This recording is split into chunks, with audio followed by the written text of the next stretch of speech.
Hello, I'm Isaac Hayes III, founder and CEO of Fanbase, and I'm here with a very important message. We are at a turning point in the Black community where we must have equity in the apps we use that scale to billions of dollars. But this time, we own the infrastructure, we own the culture, and we shape the future. And Fanbase is the future. Fanbase combines the free functionality of Instagram, TikTok, and YouTube into an all-in-one platform built for the evolution of social media and monetization. With over 1.4 million users, that's real proof that we are shifting the conversation of tech ownership and equity for creators. So right now, I want you to go to startengine.com/fanbase and invest today. The minimum to invest is $399. That gets you 60 shares of stock in Fanbase at $665 a share. This marks a turning point in Black ownership of social media. If we don't take this opportunity to own social media right now, we will always be customers to our own creations. And that can't go on. So once again, go to startengine.com/fanbase and invest today. We must own the platforms where our voices live, our stories matter, and where our culture drives the world. Thank you. Folks, Black Star Network is peace. Hold no punches. I'm real revolutionary right now. Support this man, Black Media. He makes sure that our stories are told. Thank you for being the voice of Black America, Roland. Stay black. I love y'all. All momentum we have now. We have to keep this going. The video looks phenomenal. See, this difference between Black Star Network and black-owned media and something like CNN. You can't be black-owned media and be scared. It's time to be smart. Bring your eyeballs home. You dig?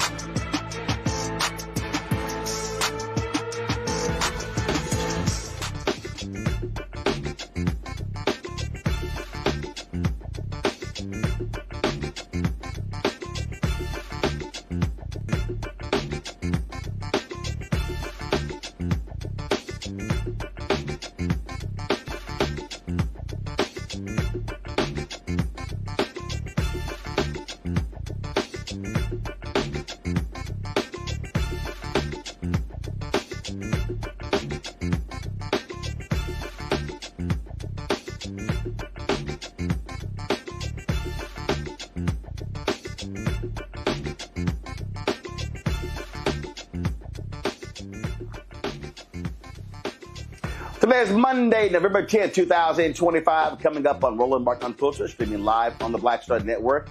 I'm live here in Bermuda, where the Bermuda Tourism Authority, they of course, this is PGA Tournament Week. And so a lot of folks I'll be talking to this week, including the Premier of Bermuda as well. So look forward to chatting with my frat brothers. So lots to share with you coming from this country just off the East Coast of the United States. Hey, Democrats are catching a lot of hell for crossing the aisle to end the government shutdown. They say they're just being practical, but their own party is calling it straight up betrayal. We'll have a live look from the floor. Donald Trump threatens to dock the pay of air traffic controllers who don't return to work. Remember, they aren't getting paid. The twice-impeached, criminally convicted felon-in-chief is handing out early Christmas presents to his allies. The convicted felon-in-chief has pardoned 77 folks, including many who were tied to his efforts to overturn the 2020 election. Three-time NBA Hall of Famer, my alpha brother, Lenny Wilkens, has passed away at the age of 88. We'll celebrate the man, the mentor, and the legacy he left on and off the court. And, of course, he, in the Hall of Fame as a player and a coach. Plus, Charlemagne responded to my comments where he said the Democratic Party should end the government shutdown. I got something that needs to be said. It's time to bring the funk on Roland Martin Unfiltered on the Black Star Network. Let's go. He's got it. Whatever the biz, he's on it. Whatever it is, he's got the scoop, the fact, the find. And when it breaks, he's right on time and it's rolling. Best believe he's knowing. Putting it down from sports to news to politics. With entertainment just for kicks, he's rolling.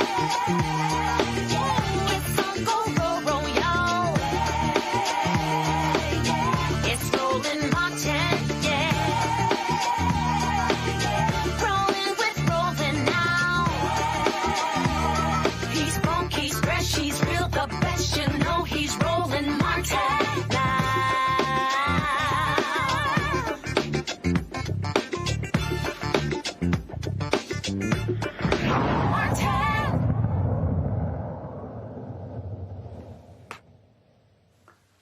Folks, this is a live look of the United States Senate, where last night 8 Democrats crossed the aisle to join the Republicans to vote on the continuing resolution to fund the government.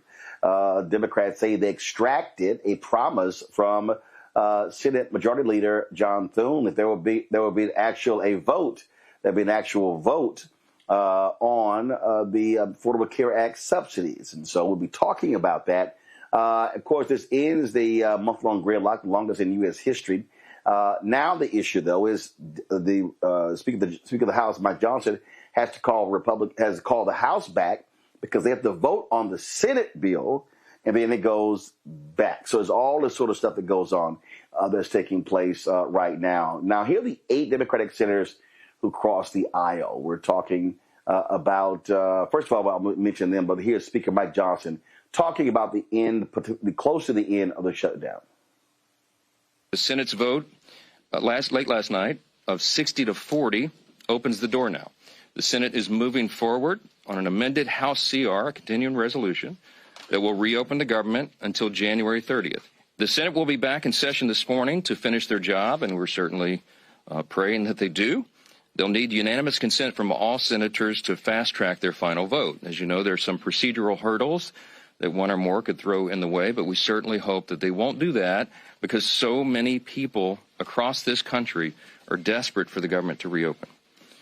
At the very moment that they do that final vote, I will call all House members to return to Washington as quickly as possible. We'll give a 36-hour formal and official notice so that we can vote as soon as possible to pass the amended CR bill and get it to the president's desk. As you all know, and he said as recently as last night, I was with him, and he told the press, he said, we want to get the government open. Now, 8 Democrats crossed, and what did they get? They didn't actually secure anything tangible, only the promise, not a guarantee, that Congress will vote next month on extending key health care tax credits that Democrats have been fighting for. House Democrat leader Hakeem Jeffries said he would fight for the legislation if it returns to the House for a vote. And that's why Democrats have been waging this fight. And we'll continue to wage this fight. No matter what comes over to us from the United States Senate to the House of Representatives at some point this week. Our position as House Democrats has been crystal clear. One of the 8 Democrats that crossed is Illinois Senator Dick Durbin, who is in the Democrat leadership. He spoke about why he made this decision.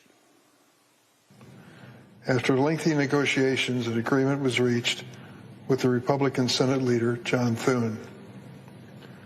We will agree to open the government until January 30th, 2026. During that time, we will pass 3 bipartisan appropriation bills that will fully fund SNAP, WIC, and all the veterans programs, and finish our work on the remaining spending bills for this fiscal year.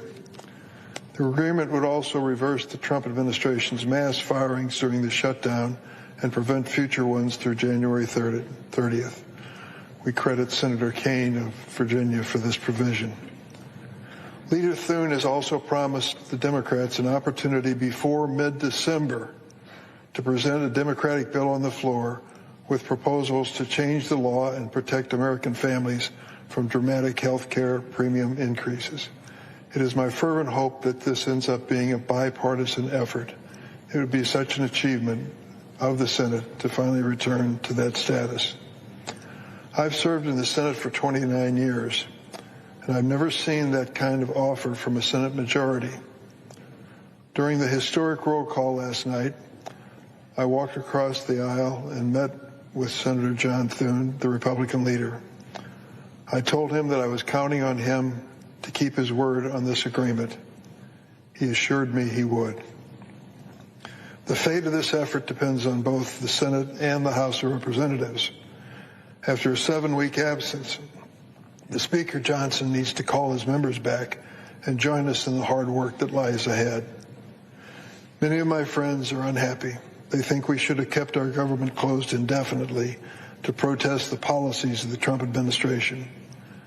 I share their opinions of this administration, but cannot accept a strategy which wages political battle at the expense of my neighbor's paycheck or the food for his children. Mr. President, I yield the floor.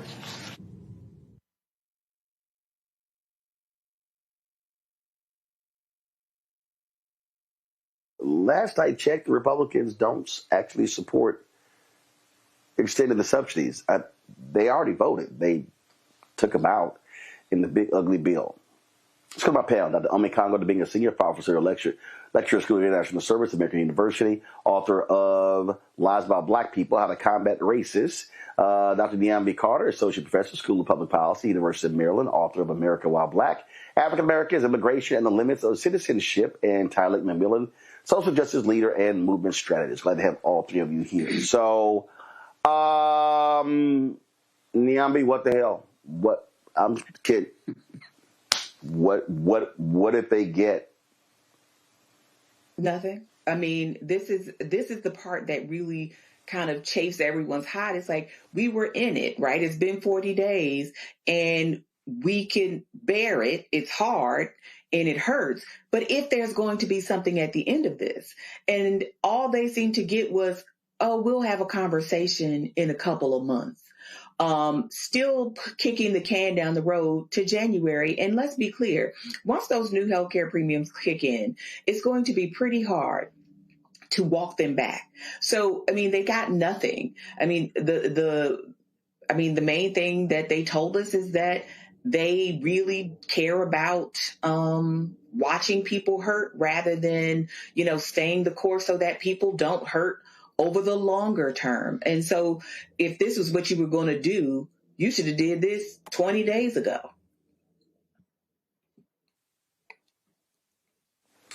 So let me be very clear on the Congo. If anyone suggests that, oh, I don't care that people are hurting, that's sheer stupidity. On this show, from the day the inauguration took place, we talked about the attack on federal workers. On this show, we've literally had union leaders talking about this very issue. All of the major unions discussing the impact of federal workers. And so we understand that with the government shutdown, that government workers were not getting paid. But let's also understand what the fight was for. It's to make sure the federal government workers get their back pay. Mm-hmm. Russell Bott said, we ain't doing that. The fight was over getting folks rehired who were illegally fired, unjustly fired by Trump. That was a part of this. Healthcare was a part of this. Expanding SNAP benefits was a part of this. So if you are a Simple Simon and you think that this was only about a healthcare battle, then you have not been paying attention not only to what's been happening in D.C., other media outlets, but you damn sure ain't been paying attention to this show. Yeah, that's absolutely true. It really sucks, man. The way we're coming off of, the elections last week, and for Mike Johnson and Thune to basically be right, because last week they said, well, Democrats are pretty much making this noise, and after the election, I'm sure they'll come back around, and that's what happened. And so when you see that the way that they caved, when you see who caved, and when you see Chuck Schumer pretending like, oh, I voted no, like he didn't really know what was going on, when Shaheen said that they informed him on everything, this looks absolutely weak on behalf of the Democrats. They successfully, and we all talked about messaging on the show and how Republicans are always better at them. They successfully, throughout this shutdown, changed the narrative. They moved the narrative from Trump talking about crime, from Trump talking about all of this other stuff, and they were in control. They had the people in control, in line with them. Everywhere we went, people were talking about the need to fight. And for them to cave in like this so quickly, it's extremely disappointing. And yes, like you said, nobody wants to see anybody suffer, but we know that these Republicans don't give a damn about health care. We know that they had special sessions in July to get tax cuts for the wealthy. We know that over this weekend, Roland, as they were saying no SNAP benefits, and we're going to penalize states, Trump was saying, I'm going to penalize states that do this. He was working to get more tax cuts to the wealthy and those companies. So this is who they are. And anything that gets down to even if the Senate does pass something on healthcare, anything that gets down to the House is going to be voted down anyway. So what the hell? It's like people feel so let down, and they have a right to be. And I don't know. Schumer needs to go. Ro Khanna's right. I mean, he needs to go. He is not the leader that Democrats need in this moment. And anybody who feels like this is a win for Democrats, particularly long term, they are slightly mistaken. These guys are not to be trusted, and we're about to find out once again. Yes, right. Here's the other thing, Tylik. The First Circuit Court of Appeals was going to be ruling very soon on SNAP benefits. That was putting pressure on Donald Trump and his thugs in the White House. You had folks, and not just people who were Democrats who were galvanized. you literally had red state folk, farmers, others who were realizing how they were getting screwed for the people who they were voting for. So by doing this, what you now signal is that, hey, any future, because let me be real clear, the continuing resolution only for a few weeks. We're going to be back here in a few weeks. So what they've said is, yo, hey, if SNAP is a part of this, it doesn't even matter. So it's not that big of an issue. So this is going to this compromise is going to weaken any Democrat effort in the future, in any future CR, any continuing resolution. Absolutely, because they bent the knee. And I think as panelists just said, like to be real, our so-called leaders, if they can't stand firm for the people they represent, then it's time to primary them out, because we are at this point rewarding cowardness and calling it compromise. And I think them bending the knee has showed who they're willing to protect, who they're willing to give into.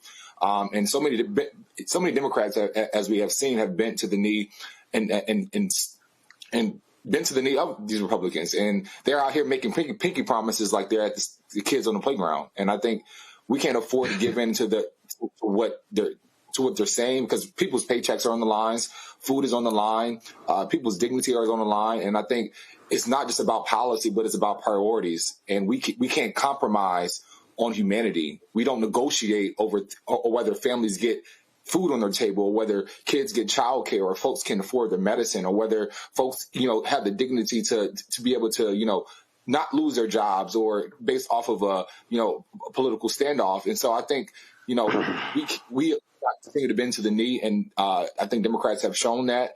And I think it's time for us for new leadership and for us to be real about this moment and primary these folks out. Mm-hmm. Well, the problem here is that the folks, the 8, are not up for re-election in 2026. Most are not up for re-election until 2030. And people really need to understand what this broader battle was. This was a much broader battle, Niambi. People, it wasn't just healthcare.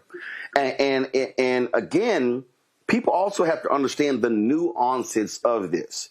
So, yes, people started getting letters saying their health care was going to be increasing, but open enrollment for the Affordable Care Act is also happening as well.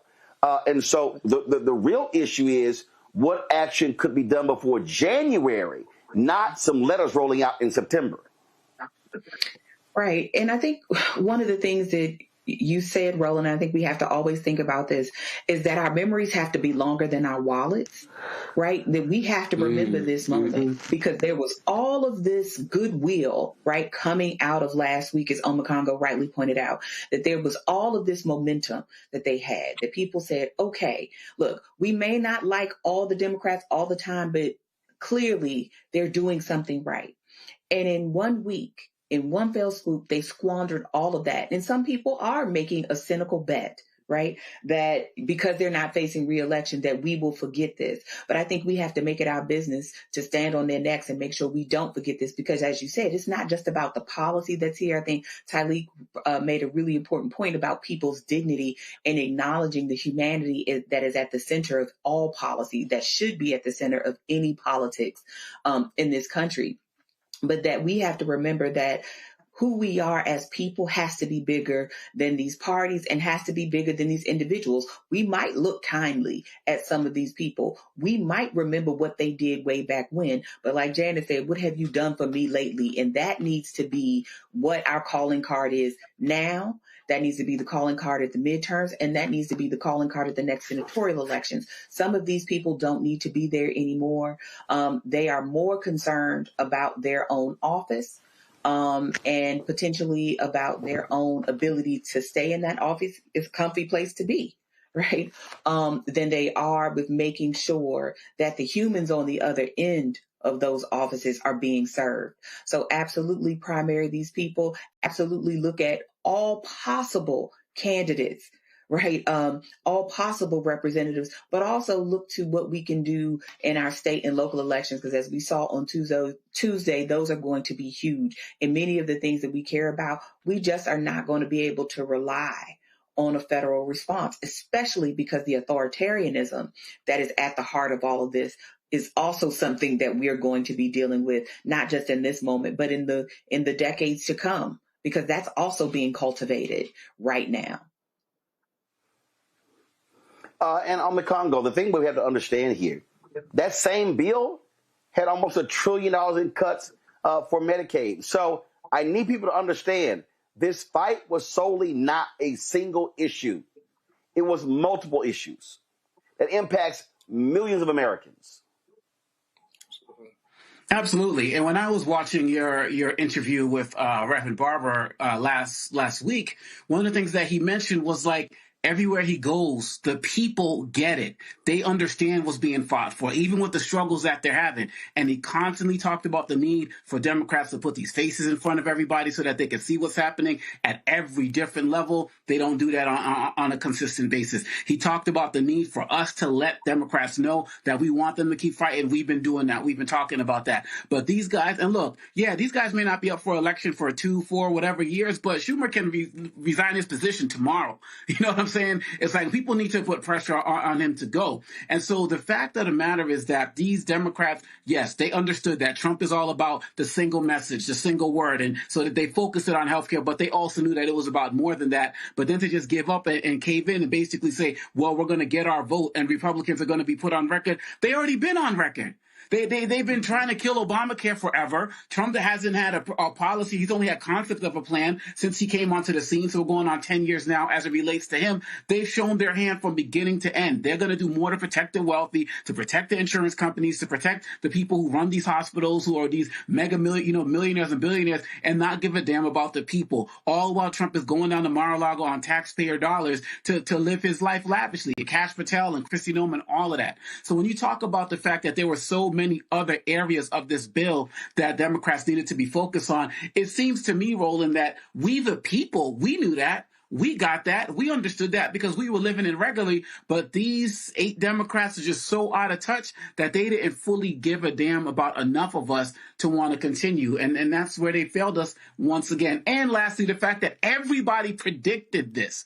Democrats, Republicans, Democratic commentators, liberal outlets, Republican outlets, they all said that Democrats were going to cave right after the election. And here we are.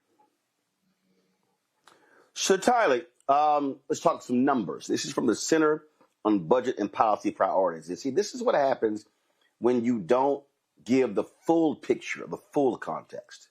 So, federal workers, are we concerned with those families and lack of paychecks? Absolutely. But I want to run the numbers here, y'all. There are 2.2 million federal workers. There are 42 million Americans getting SNAP benefits. According to the Center on Budget and Policy Priorities, that law cuts $1.1 trillion from Medicaid and the Affordable Care Act marketplaces. Not only that, upwards of 20 million people will not have health care. CBO estimates that 10 million people will become uninsured due to Medicaid and ACA marketplace cuts in the law, including 7.5 million people who will lose Medicaid in 2034. An additional 4.2 million will lose marketplace coverage because the law failed to extend the premium tax credit enhancements, which lower annual premiums by more than $700 on average for people who receive them. So they talk about the pain of federal workers, which I totally understand. And we've been talking about their plight for months. But we're also talking about this bill impacting 42 million with SNAP, 20 plus million with health care. Right there alone, we're now talking 60 million people. Those are also real numbers. That's right. Exactly. And it's a much bigger picture, as you even laid it out. And I continue to say this again, like, you don't compromise on humanity or, you know, what grounds you. You don't negotiate over whether families get to eat, whether, you know, elders get their medicine, or whether children have roofs over their head, or, you know, childcare. And Democrats are out here looking reasonable instead of being righteous for the things that we know we deserve in this moment, what our families deserve, what our children deserve, is that safety. This fight was about dignity. It's about saying that basic survival shouldn't be negotiable, that food and housing and safety net programs and fair pay aren't bargaining chips, but instead we should be reminded that democracy means that we take care of each other, not, you know, take away the things that we know we need to survive. And the fact that, you know, as you said, this is a much bigger picture and Democrats are bending to the knee, it just shows that are they really in it for a righteous fight? But instead here trying to just look reasonable and look like the savior. And in this moment does not require that. It requires that we, you know, stand up and fight for the things that we know we deserve. Because in the long haul, we already know who will get the short end of the stick. And right now, the fight is about ensuring that we get our share of the pie, even as we reopen.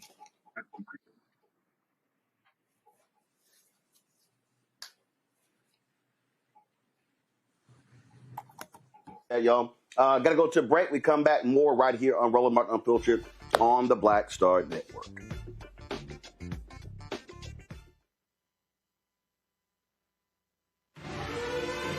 Violent white supremacy is, quote, the most persistent and lethal threat in the homeland. The greatest terrorist threat to the homeland is the homegrown violence stream, including hate crime committed on behalf of some kind of white supremacist ideology. They are coming after everything in Black America. MAGA and Donald Trump are specifically targeting Black America. They are going after the money.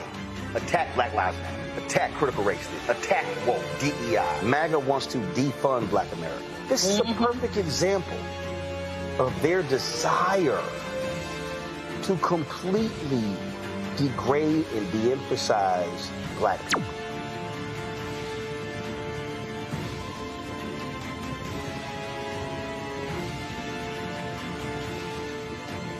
Hello, hello, hello. I'm Jerry Johnson from Harlem on Prime, and you're watching the Black Star Network.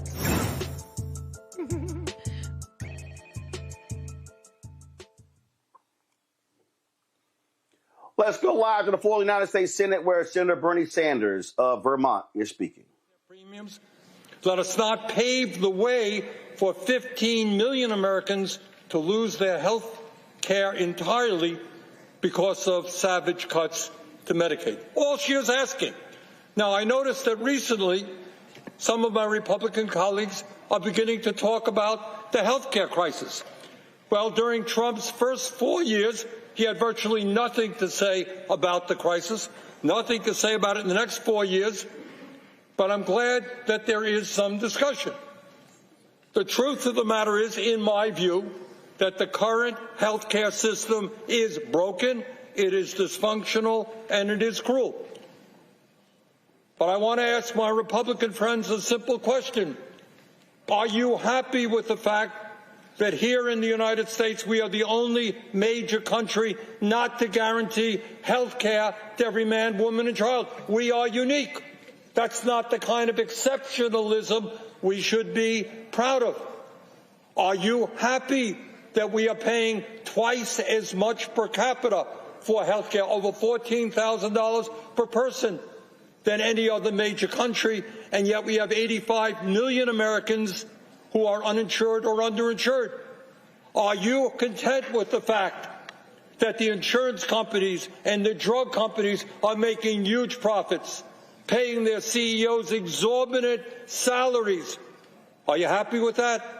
Are you happy that patients in America have to get on the phone and fight like crazy and deal with all kinds of bureaucrats in order to get the health care that they paid for in an incredibly complicated, broken system? So if you want to have a debate about health care, let's have that debate. I happen to believe that we should join the rest of the industrialized world, guarantee health care to all people through a Medicare for all single-payer system. You got a better idea, bring it forward. But what we should agree upon is that you don't raise premiums by 100%, or in some cases, triple or quadruple. Let's take a deep breath. Let's extend these ACA subsidies for another year. Let's have that debate on health care. That's what the American people want. And with that, Mr. President, I would yield to the senator from Michigan. Thank you, Mr. President. Senator from Michigan is recognized. Thank you, Mr. President. I rise today in support of Ms. Baldwin's amendment on a clean one-year extension of the healthcare.gov credits. Since July, I've been really clear. If you want me to vote on a deal, it's got to do something to bring down the cost of health care because of the health care crisis that Republicans in this chamber precipitated back in July. Just to review the bidding. In July, the big, beautiful bill, which all of you voted for, most of you voted for, slashed Medicaid and slashed coverage for people on healthcare.gov. Now, all our hospitals, all our healthcare systems, all our nursing homes, everybody accepted that and started to plan. In response to that, the hospitals said, well, look, people are still going to come. They're still going to get in car accidents. They're still going to have heart attacks. They're just not going to be covered by health insurance. So we're going to have to charge the people with insurance even more money. So we are now at a point, this crisis that's been precipitated has led to the fact that every single American, everyone watching, everyone listening, is either facing losing their health insurance or paying more. And that includes people on private employer-provided insurance. When we take a step back and we look at all the people that are going to fall off health care, all the healthy young people who are not going to pay for health care anymore, it looks like across at least my state, every single person is looking at their prices doubling. Not just the people who are affected by the big, beautiful bill, but the bill payers, the people on private health insurance. Now, no one in this room would say that we are paying too little for health care right now. And I don't always agree with Senator Sanders, but I can say there is no more broken system in America than health care right now. It needs full rebuilding. We may disagree on some of the ways to do it, but the Republicans have offered zero plan, zero ideas. Hell, Marjorie Taylor Greene is talking about how Republicans don't have a plan. Never thought I'd be agreeing with her. So today, all we're asking for is a clean one-year extension. No one says Obamacare is perfect. No one says a clean extension is perfect, but you have pushed people back into a corner. You have said we're going to pay for our tax cuts on the backs of everyday Americans by using their health care as the bail payer. So can we do a one-year extension, please, so that we can have some kind of conversation, a real conversation that the American people expect people of our stature to be having? Can we have that conversation over the next year, but not, in some cases, have people's health insurance go up by 600%? That is what you have precipitated. So to every American watching, whether you're on healthcare.gov or you're on private insurance, if you're getting those letters, if you're getting those notifications of an increase of your bill of $200, $500, $800 starting January 1, my peers on the other side of the aisle are the ones you should lay it at their feet. Because they have put us in this place, and if they vote tonight against this, it's because they don't give a crap about the cost of your health care. They don't give one single crap about it. So I hope my colleagues find it in their hearts to say, let's fix the system, fine, but at least for now give us a one-year extension so we can have a real conversation. With that, I yield back. Mr. President. Senator from Wisconsin. I move to table Amendment 3947 for the purposes of offering my amendment to extend ACA tax credits for 1 year. That's Baldwin 3950, and I ask for the yeas and nays. Is there a sufficient second? There appears to be. Clerk will call the roll. Ms. Alsobrooks. Ms. Baldwin. Mr. Banks. Mr. Barrasso.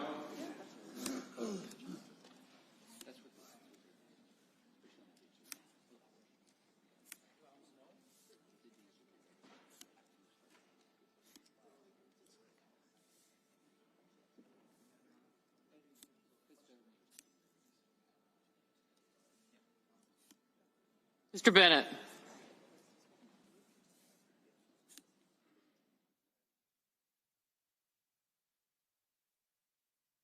So the roll call has been taken on a particular vote here. We'll see exactly what take place. More than likely, it will fail, and so that's what we got here. And the bottom line is this here: this idea of extending it for a year. Republicans don't want to do that, and that's what this all boils down to. Tyler, this is very simple. We can sit here and be performative. We can say, "Oh my God, we should extend it for a year." They just took it out.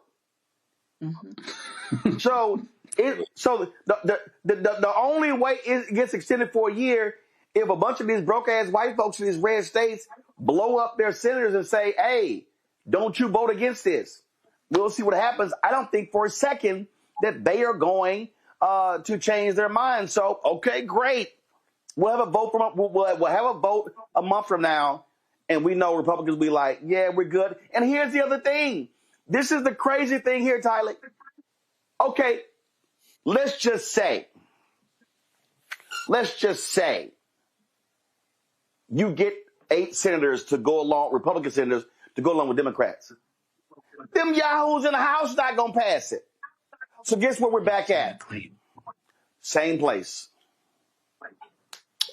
Literally at the same place. And I think even watching Senator Bernie Sanders in the middle of this, I think him being clear and standing strong on what many others are voting on. You talk about healthcare, while a lot of senators are too busy calculating the polls.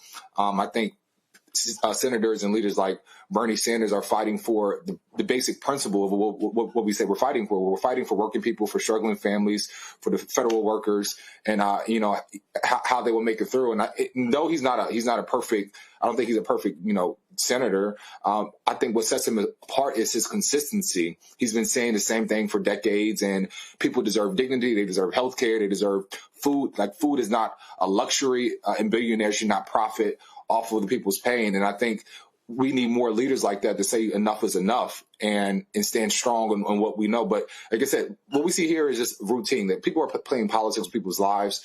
Coming from a month from now, we're going to be right back here. We're having the same discussion. I think we just need a more universal system, as to talk about healthcare being a right, not a privilege, where we're not back in the same boat again.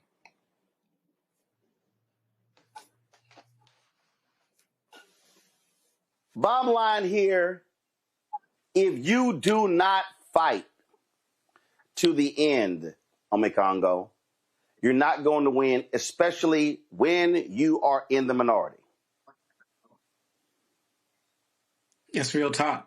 That's real talk. And it just gets so unfortunate, especially when I look at the voter turnout numbers, the way black folks came out, just so many people. We talked about the 90 million who didn't come out, in the last election.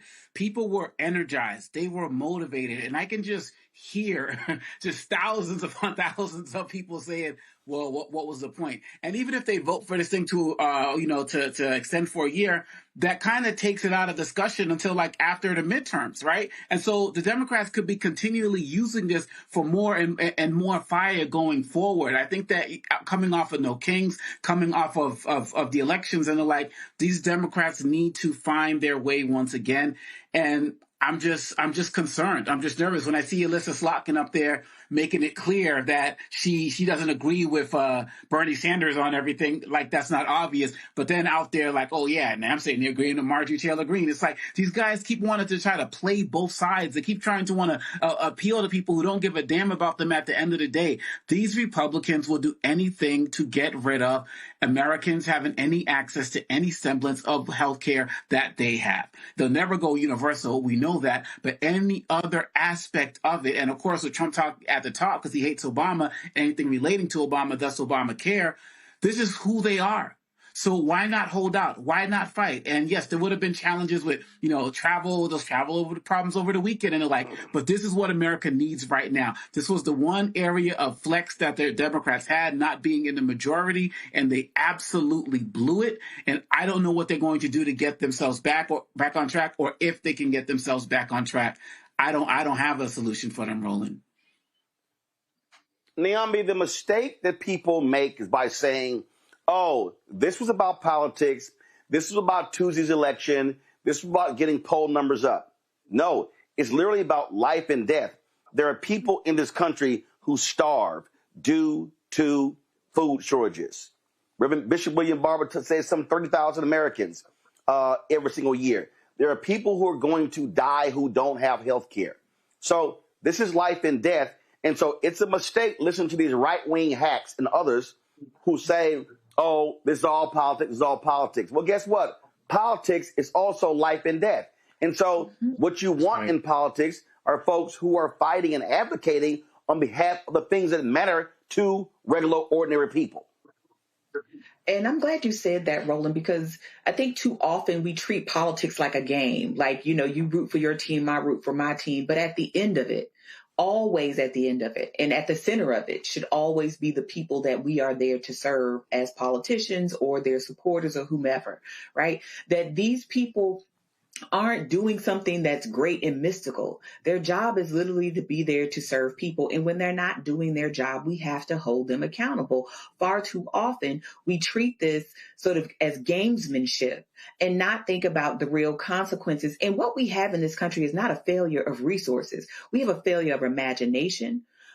We have a moral failing because we have not served the least of us, right? And we've not done that for a variety of reasons. I mean, we didn't get here by accident, I guess is what I'm trying to say. We got here because we've treated our politics like just a game of power and brinksmanship instead of remembering what public service is all about. And while members of Congress and others are well paid and they get subsidized health coverage on our dime, and they've been collecting their checks every day that they've not been working or legislating or doing anything that they're in Washington to do, while they are able to sort of move through the world with platitudes, etc., the rest of us are the ones who kind of reap the whirlwind of the choices that they make or don't.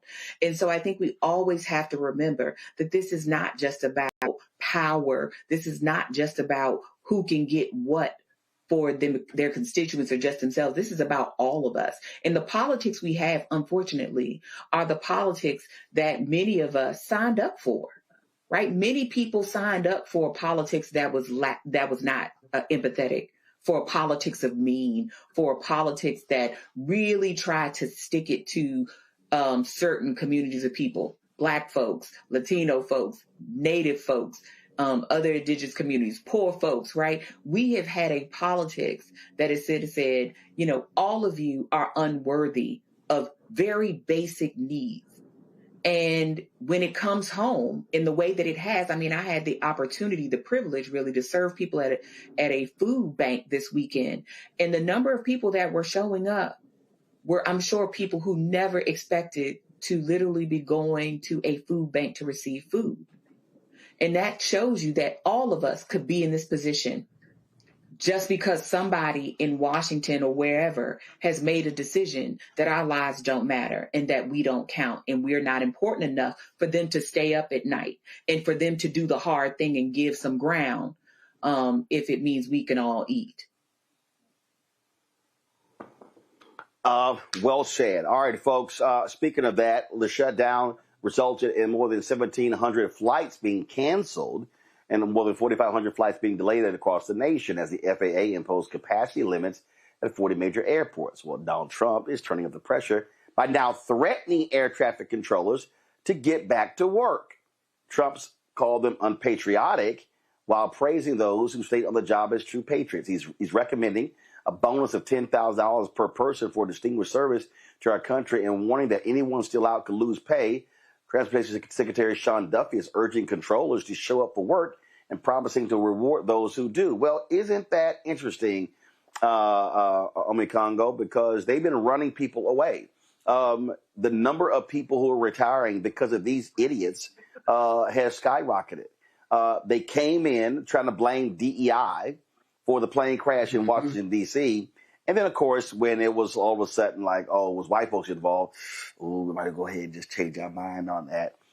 And so they have been lying over and over and over again and trying to put everything on former Department of Transportation Secretary Peter Buttigieg when it's like, nah, it's y'all. And so they're showing us exactly who they are. And also, Trump, you just can't just hand out $10,000 because any budget allocation got to be approved by the House first.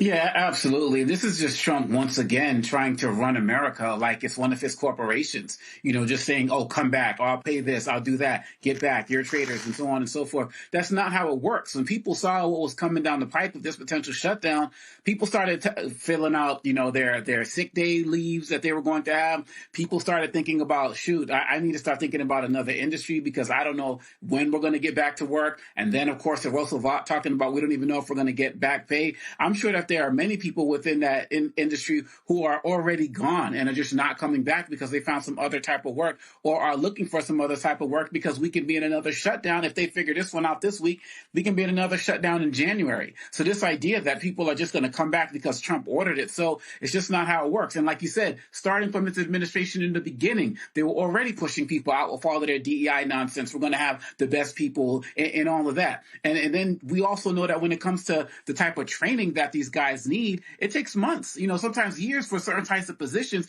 to be able to be up there. You think people who have like disabilities are going to want to come and work for this guy after they're saying you can't have some guy in a wheelchair doing the flight navigation stuff, like all of the ignorant and stupid stuff and disrespectful stuff that they said. And then on top of that, you start messing with their money by what you did with this shutdown. And then you have somebody who's incompetent at the top with Sean Duffy. Like, this is not an industry that if I did work in it, I would leave it and never come back because these guys have no appreciation for these individuals. And Trump just thinks he can wave a magic wand and make everything back the way it was before when there were already problems with it before. They made this worse. This is their doing, and they refuse to take responsibility for it. And I support the effort, these workers 1,000% with whatever they decide because they need our support more than anybody.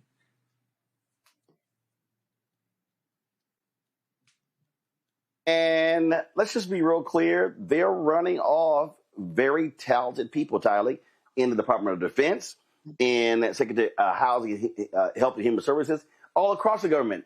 We literally have grossly incompetent people running the government, and they are destroying institutions because they're petty, they're petulant, and they're pathetic.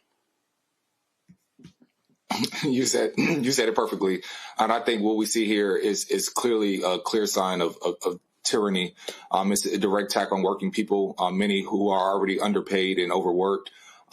This is not leadership. He's really trying to pull the bully card on them and tell them to, as you said, like this is The Apprentice or something. And I think this is even a bigger call of a movement of saying why we need unions and why we fight for unions and labor organizers, because standing up for the people who are literally the working class people of this country, it's important that we stand with the air traffic controllers, because this is literally a direct attack on working class people.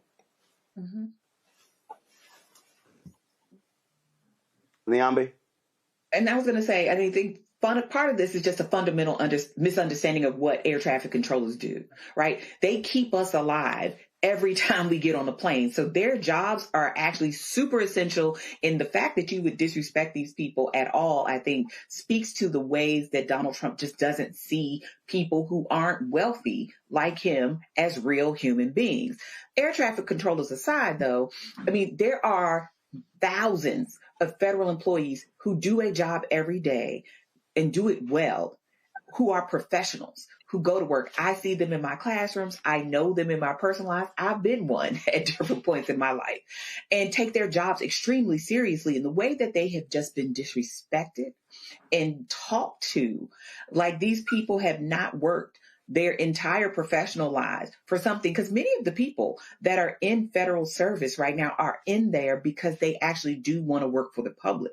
These are people who could have made a lot more money in private industry, but forwent that because they believed in the mission of this country, and you had them turned out. So in the ways that, we were just, this government was just taking this sort of hatchet to the entire governmental infrastructure with not a care for our health or safety or the sanctity of those employees and what they give every day and what they sacrifice.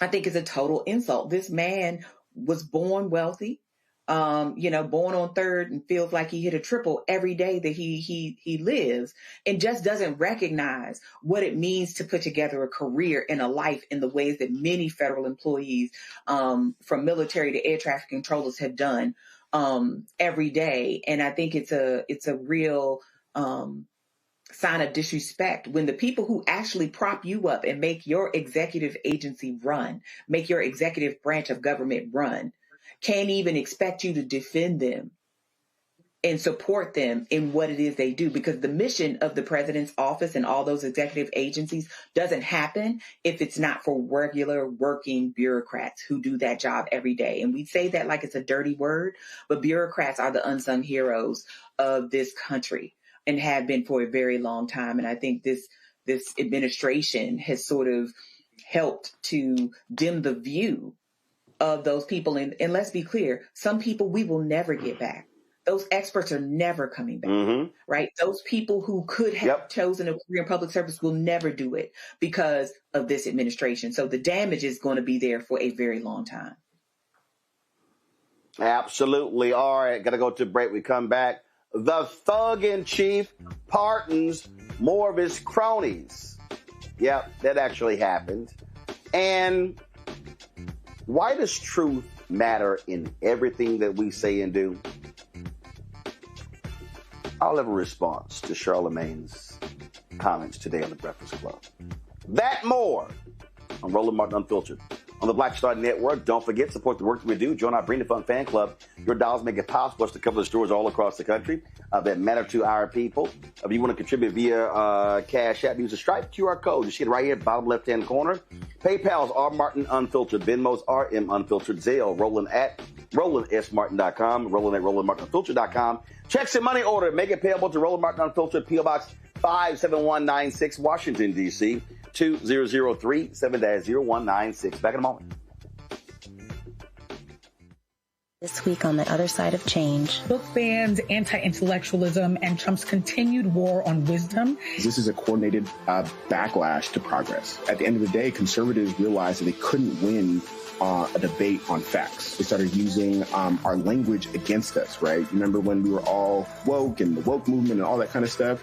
Now everything is anti-woke, right? When we were talking about including diversity, equity, inclusion, higher education, now it's anti-DEI. All this are efforts to suppress the truth because truth empowers people. You're watching The Other Side of Change only on the Black Star Network.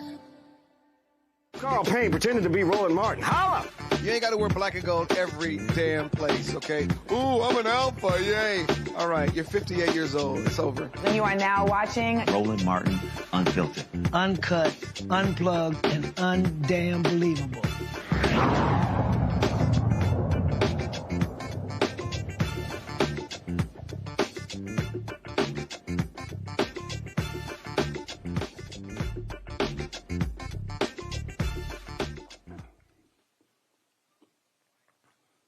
We all know Donald Trump is a thug.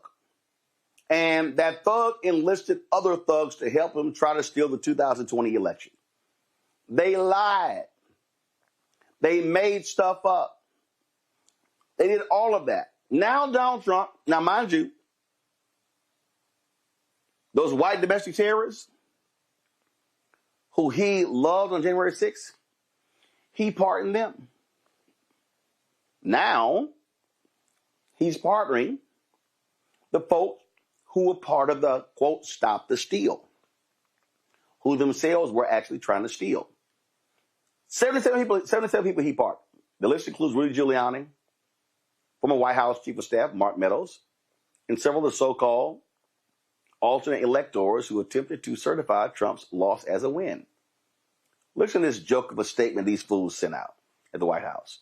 They called a move, quote, an end to a grave national injustice and a step towards reconciliation. Really? So this is the same guy who let go of the Oath Keepers, the Proud Boys, the racists. Oh, but let's be real clear. It's on the federal level. This does not touch those who've been charged on the state level. And let's be real clear. Ome Congo, Sidney Powell, and others. Oh, these idiots have lost their law licenses. Rudy Giuliani. Yeah. See, Trump can give you a pardon on federal crimes. Guess what? That pardon, you can't get your law license back in California or in Colorado or in Washington, D.C. And so these idiots chose to give up their entire livelihood for that con man. And so all he's doing right here is showing us how much of a thug he is with his latest pardons. Yeah, it's ridiculous. I was watching an interview with Ice-T over the weekend, and he said that Trump has more friends in jail than he does. And I'm like, wow, that really says a lot. I mean, with this guy, he is the master of mob-like tactics. And what he's really doing is that he's also showing other people going forward that if they represent him in any way, shape, or form and stick up for him in some way, shape, or form, they will get a pardon. What's like Ken Martin's mindset that he says, he says, no MAGA left behind, his pardon attorney, whatever his title is, no MAGA left behind. That's their mindset. I look at if the guy who went at Hakeem Jeffries, finally gets convicted, they'll probably pardon him as well. This is who they are. And this is who they are. But you're absolutely right, Roland. There are other consequences that go beyond whether Trump pardons you or not, or whether you don't go to jail or not. You can be disbarred. You can lose your medical license. You can have trouble finding jobs if you don't have the skills to be able to be on some of these news networks like a Fox, or these networks, because it's not news, like Fox, and look good for the cameras. You're not going to be able to find work. And people need to be mindful of it. And I believe that's why people like Marjorie Taylor Greene are starting to slowly distance themselves from MAGA, even though the media needs to hold her more accountable for her actions as well, because they realize that riding this Trump bandwagon can only get you so far. And so, yeah, Rudy Giuliani, fine, you got pardoned, but you can't practice law anymore. So there are so many situations and stories. What about the guy who he said grab him in the P word to, right?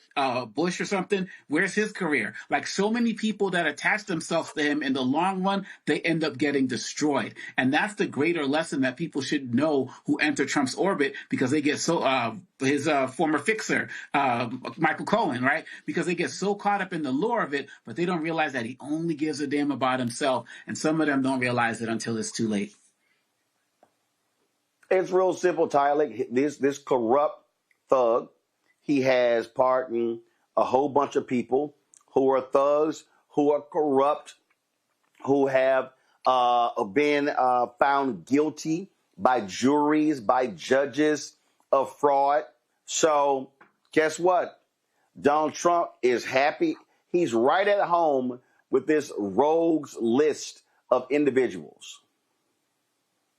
Absolutely. And I think as I think about this, I hold space and think about the many black folks who continue to fill prisons for nonviolent offenses, minor mistakes, and basic system inequalities, while Trump here just hands out pardons to those who really tried to overthrow our government and our democracy. And I think this just shows the two-tier system that we talk about. Like, it's one for them and it's one for us. And it's the same system that punishes black protesters and organizers for marching for justice, while Trump now just gives out pardons to insurrectionists for breaking it. And so I think it just makes it more clear of the system that we talk about, the two-tier system. And like I said, there's folks that are sitting behind bars who didn't do nothing, and yet here we are, folks that have tried to overthrow our government is getting a pass in a slap on the wrist. So it's very frustrating to see. But like I said, I think it shows folks where folks' priorities are.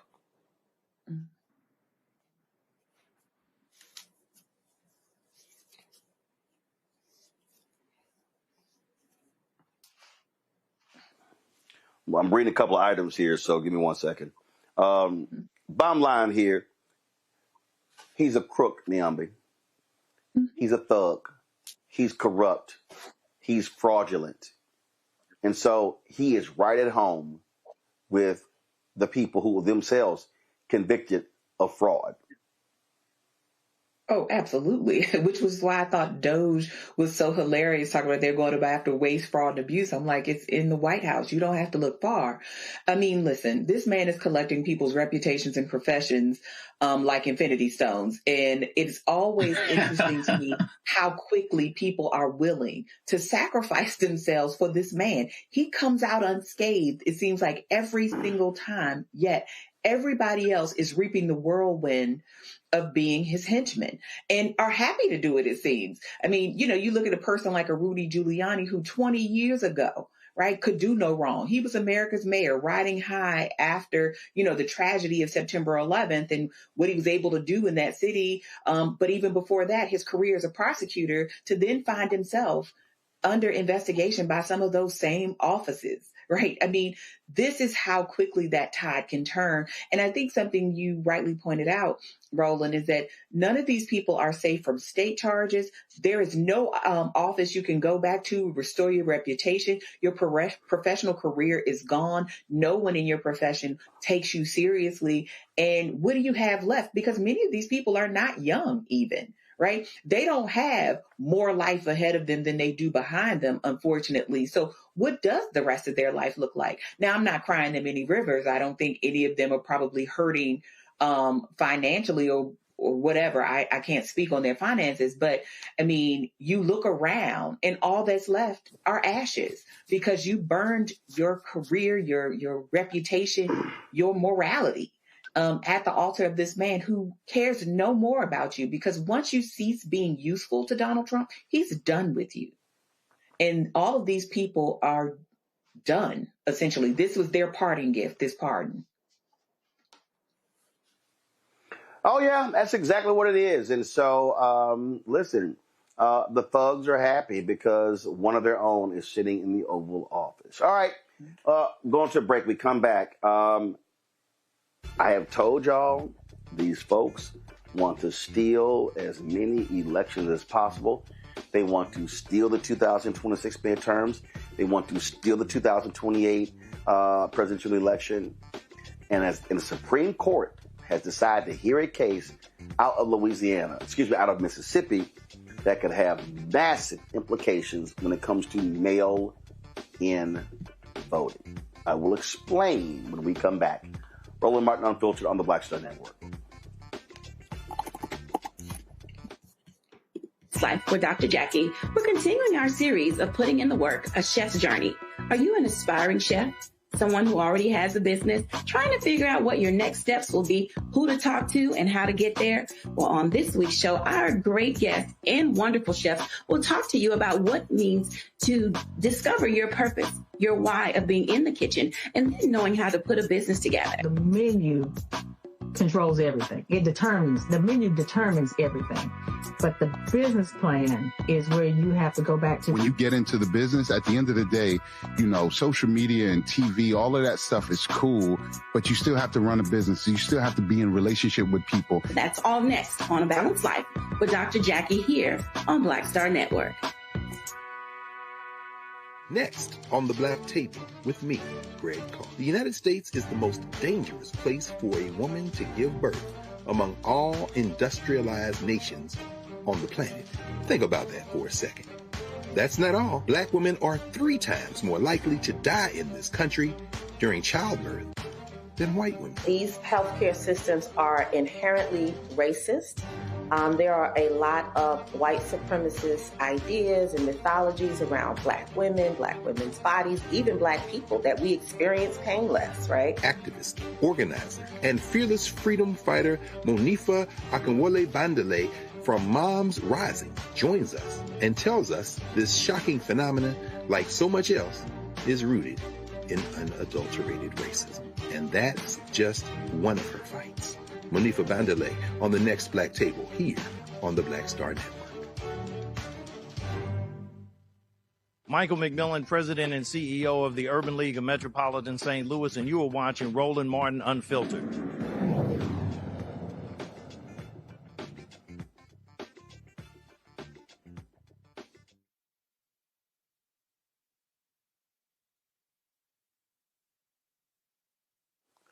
How many times have I told y'all?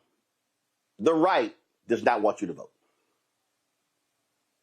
They don't want you to vote with ballot drop boxes. They don't want you to vote absentee. They don't want you to vote early. They don't want you to vote by mail. And now, this right-wing Supreme Court has chosen to take up a case out of Mississippi that deals with the very issue of mail-in balloting. Yeah, this is real.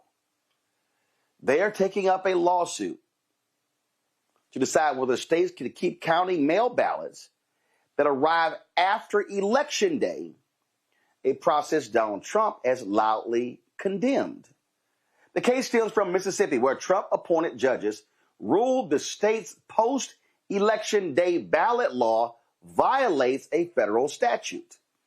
18 states and D.C. currently allow late-arriving ballots if they are postmarked by Election Day, including battlegrounds like Nevada and places like Oregon and Colorado.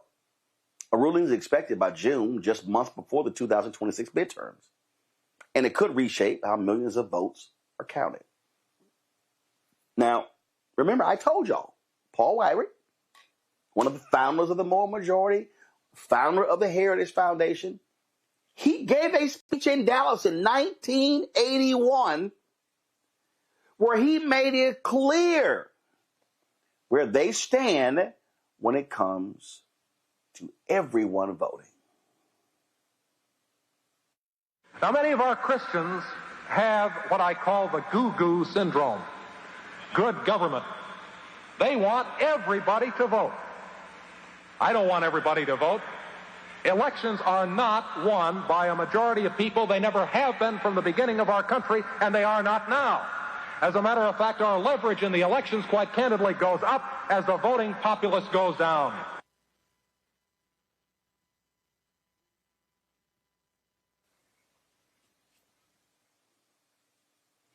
See, Trump is still pissed off because in 2016, the judges in Pennsylvania allowed those ballots to be counted. In fact, these people are so awful, Nyambi, that they don't give a damn if military votes come in late. They're like, yeah, don't even count them as well. Their goal is very simple. If we could freeze out as many people as possible, we're a better shot at winning. Republicans have been on record as saying that if fewer people vote, we win. Mississippi as well as many other places, because we know what this has done, what mail-in ballots have done to bringing more people into the electoral process, especially folks who live in rural communities. We know what it does for indigenous folks who live in reservations, right? The fact that they don't have to travel as far, they don't have to wait in those long lines. It makes it a more attractive option to participate. Well, they know if they take this away, those people are less likely to show up.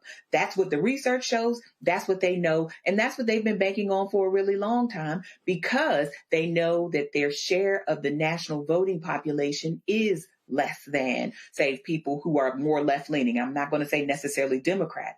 And so if they can push out low propensity voters, including some of their own, right? There are going to be people who would vote for Republicans otherwise if they had this means available to them. They're okay giving up those few if they can give up the many that are going to be a challenge to them, not just in Mississippi, but Mississippi and other states like it. And so they know exactly what they're doing. They know why wait times are disproportionate in our communities. They know why redrawing the maps in the on years, but also now in these mid years, these off years are so essential to them being able to hold on to national prominence and state level majorities. So it's not surprising to me that they would come for mail-in ballots. I'm not surprised that the Supreme Court is going to hear this case either, because I think the Supreme Court has made it very clear to us in so many ways that they don't see voting as a right.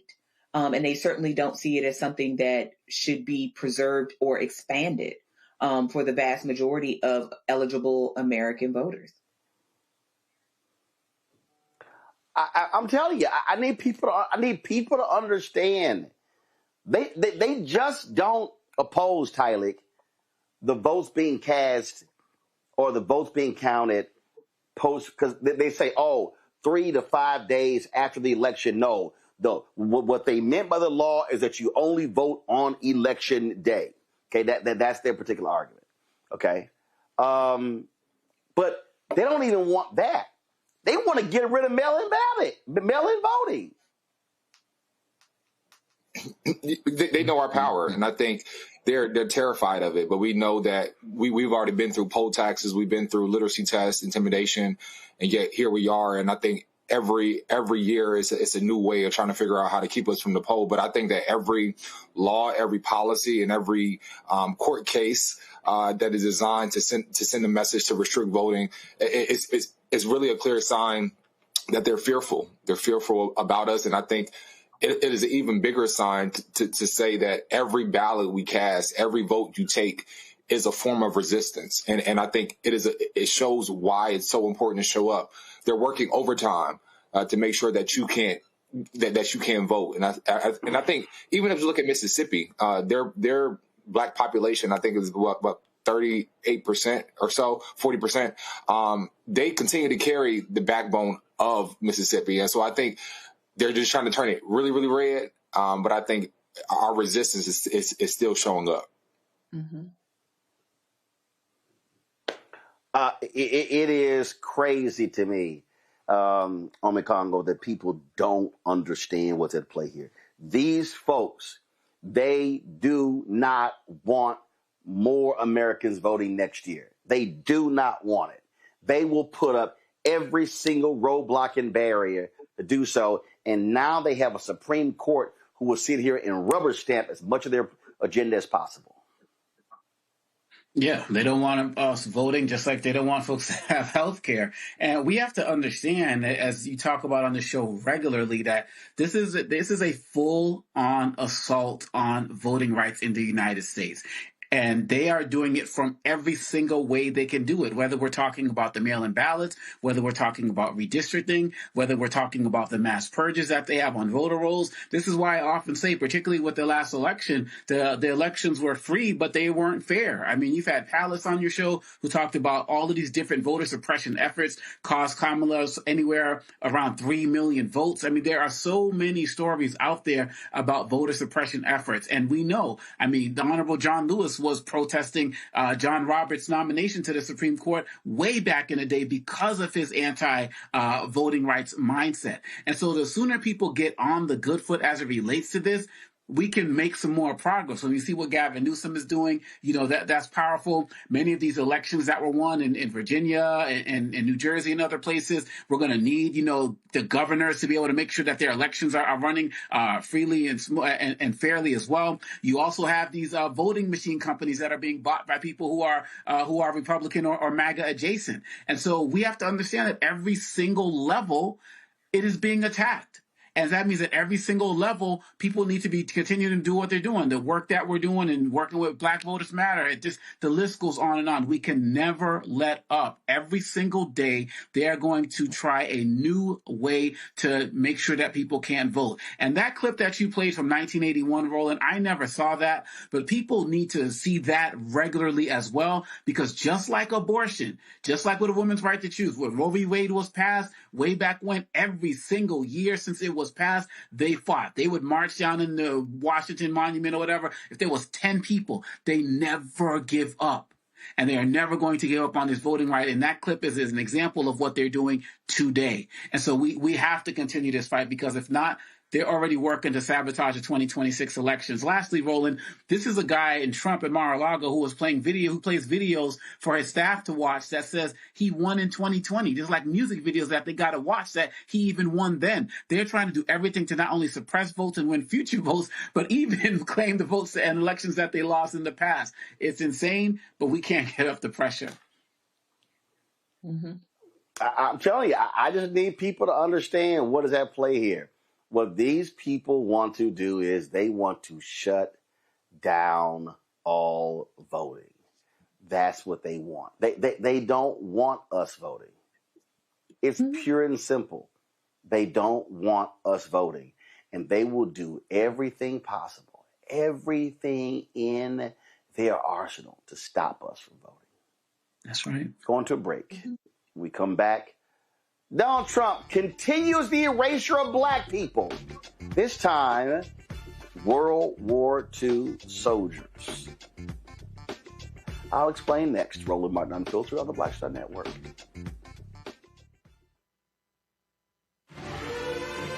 Violent white supremacy is, quote, the most persistent and lethal threat in the homeland. The greatest terrorist threat to the homeland is the homegrown violence stream, including hate crime committed on behalf of some kind of white supremacist ideology. They are coming after everything in Black America. MAGA and Donald Trump are specifically targeting Black America. They are going after the money.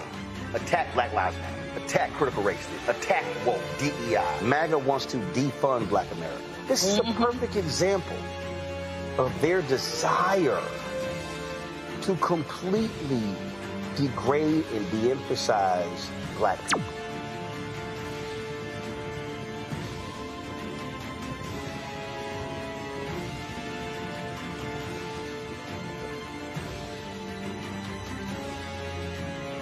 Hey, I'm Mark Morial, President and CEO of the National Urban League, and I'm watching Roland Martin Unfiltered.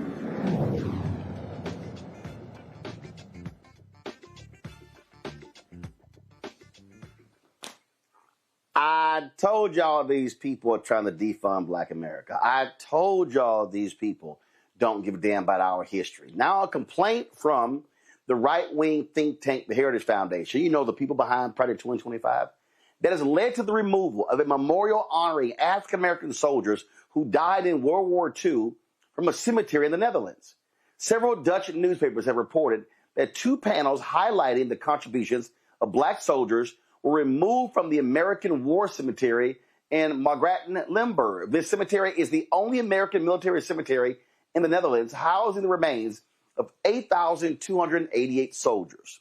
The panels have been added in 2024. One panel commemorated the 1 million African Americans who volunteered for service during World War II, while the second panel was dedicated to engineer George H. Pruitt, who died in 1945 while trying to rescue a fellow soldier who had fallen into a river.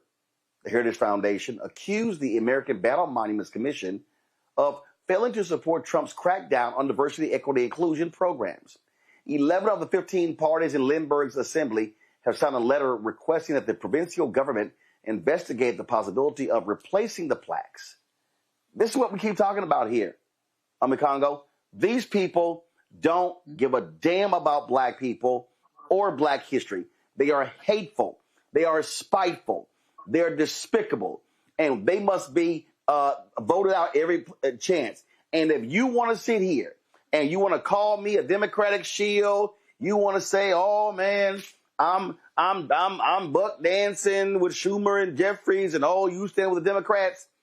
These hateful MAGA people want to completely erase Black people from American history.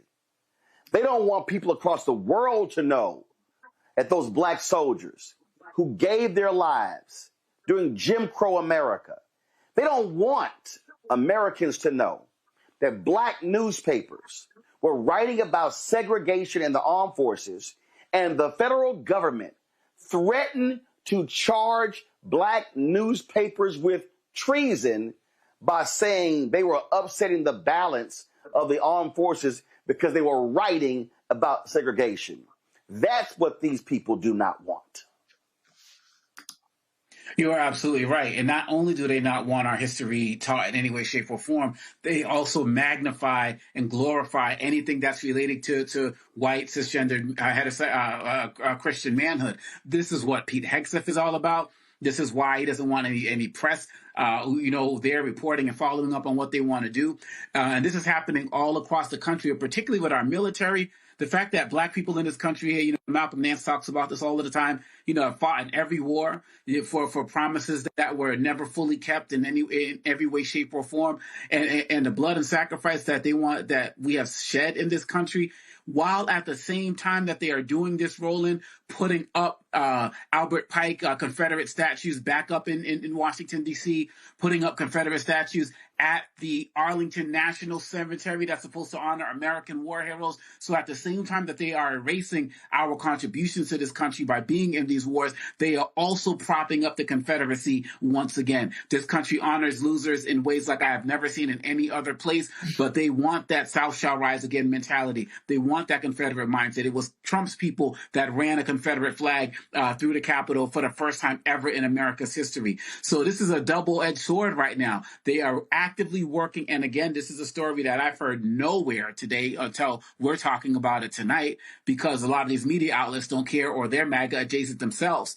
But they want to completely erase our history and contributions from everything from military to science to education to college names and universities, while at the same time propping up some of the most racist people in American history. From Marvin E. Lee, look at how they're renaming the bases, how they remove the names of black people, as well as LGBTQ activists like Harvey Milk from the ballot and the like. This is their plan. And until we have to continue to stand up in the same way we fought to make sure that Jackie Robinson's name was honored correctly, and I wouldn't be surprised if they took it off again, they are not going to stop. They're going to keep doing this, and we need to keep speaking out. Members of the military, retired people as well. We have to fight for our history. This is not the first time we've had to do it, but we have to make sure that we don't get lazy about it, thinking that it's all good, because they are intentionally, with laser-like precision. Who would even be thinking of this, Roland? A Netherlands memorial? It's ridiculous.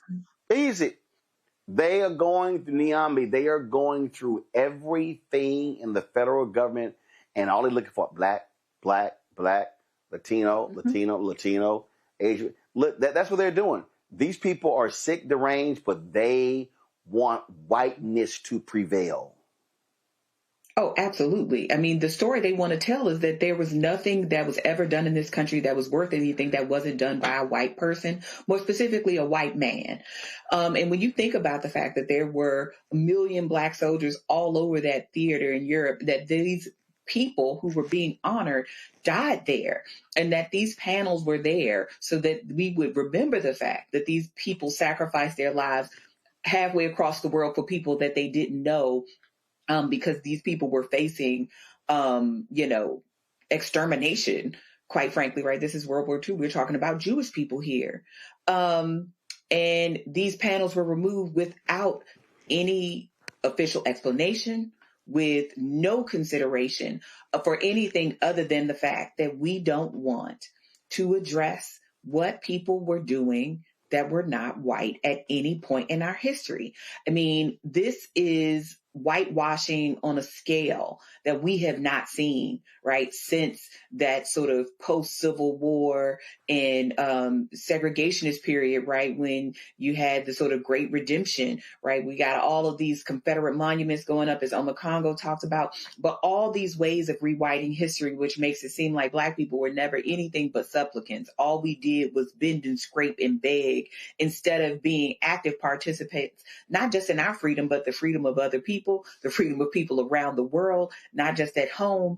And so, this is a very pernicious way to go after a people, is to go for their history. This is what Carter G. Woodson reminded us about in The Miseducation of the Negro, is to make us believe we've contributed nothing, and to make us feel like we've contributed nothing, and therefore we are not people worthy of respect. So I am not surprised that they've done this, but as Omekongo rightly pointed out, they did this in another country with little fanfare, little attention, with the hopes that it would get by, because who's paying attention to what's happening, half a world away?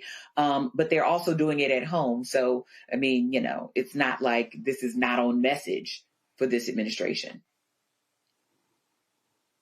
Yep, they are hateful people, and Tyler, it's 3 more years of this, and they're going to do all they can to gut Black America. They want to defund Black America, and they absolutely want to destroy our story and our contributions.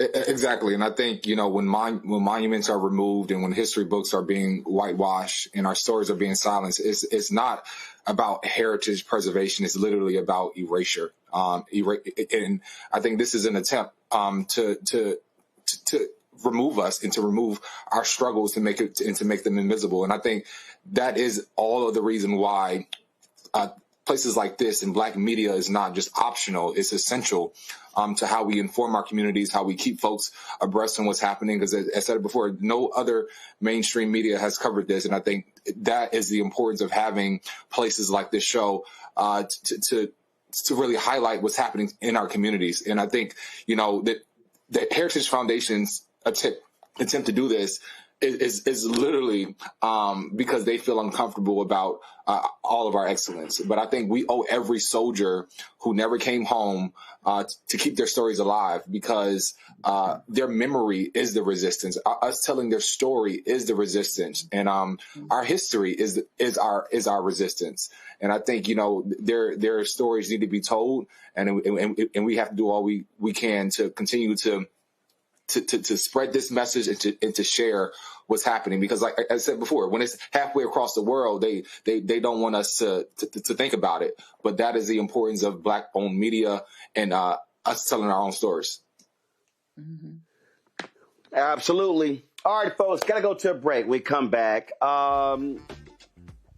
Charlemagne, Breakfast Club, addressed the segment that we did last week regarding the shutdown. I have some comments I'll share next, right here. Roland Martin Unfiltered on the Black Star Network. Support the work that we do. Join our Brain and Funk fan club. Your dollars make it possible for us to do the work that we do. If you want to contribute via Cash App, use the Stripe QR code. Use that for credit cards as well. PayPal's R Martin Unfiltered. Venmo's RM Unfiltered. Zelle, Roland at RolandSMartin.com. Roland at RolandMartinUnfiltered.com. Check some money order. Make it payable to Roland Martin Unfiltered. P.O. Box 57196, Washington, D.C. 2003 70196. Back in a moment. Next on the Black Table with me, Greg Carr. The United States is the most dangerous place for a woman to give birth among all industrialized nations on the planet. Think about that for a second. That's not all. Black women are 3 times more likely to die in this country during childbirth than white women. These healthcare systems are inherently racist.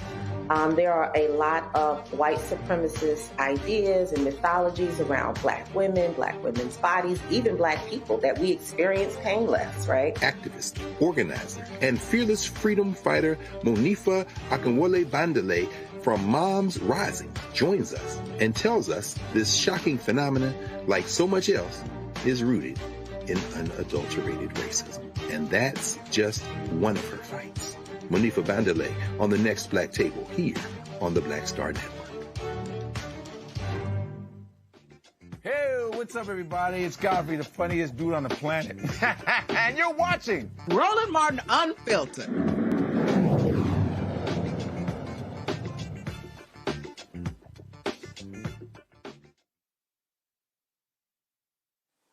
Folks, I'm a graduate of Jack Yates High School Magnet School of Communications in Houston, Texas.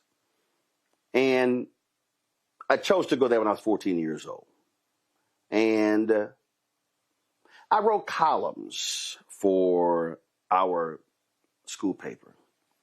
So I've had people responding to things that I have said that they disagree with since I was 17 years old. I go to Texas A&M. I remember one day I came home and my brother said, "Man, what you do?" I said, "What you talking about?" Our answering machine was filled with all these vile messages from Aggies who were mad because of a column that I wrote in the school paper, The Battalion, chastising and lambasting the Texas Aggie band for playing Dixie at halftime.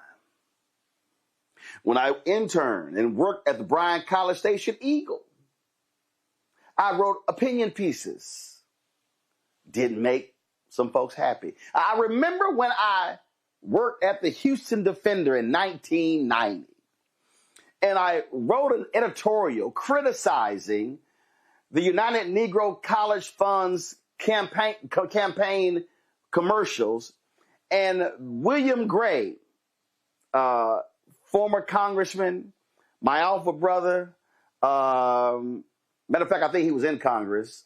He was in Congress, but he used to, well, maybe he had the UNCF. I can't remember. Anyway, writes a letter mad with what I wrote.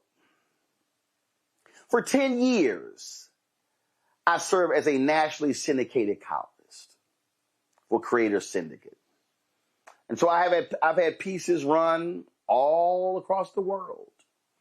So don't think for a second that I'm not used to people taking exception to something that I say or that I write. Today on The Breakfast Club, Charlemagne took exception to a segment we did last week where two panelists said that he provides misinformation. And so he made a whole bunch of comments, some personal attacks. And let me be real clear.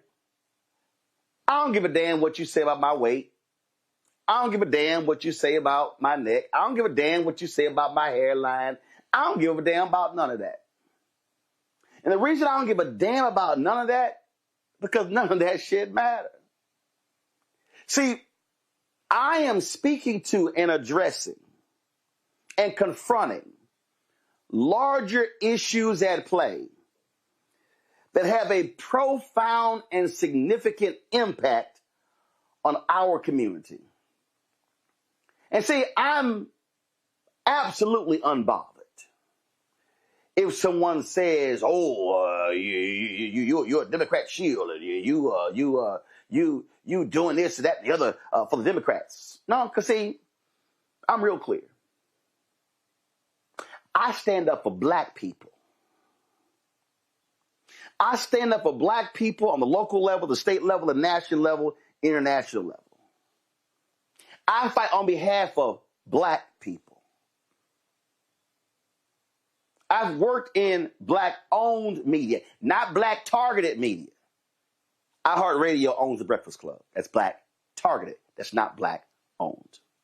So I've worked on black-owned media since 1990. That's 35 years. I'll be 57 on Friday.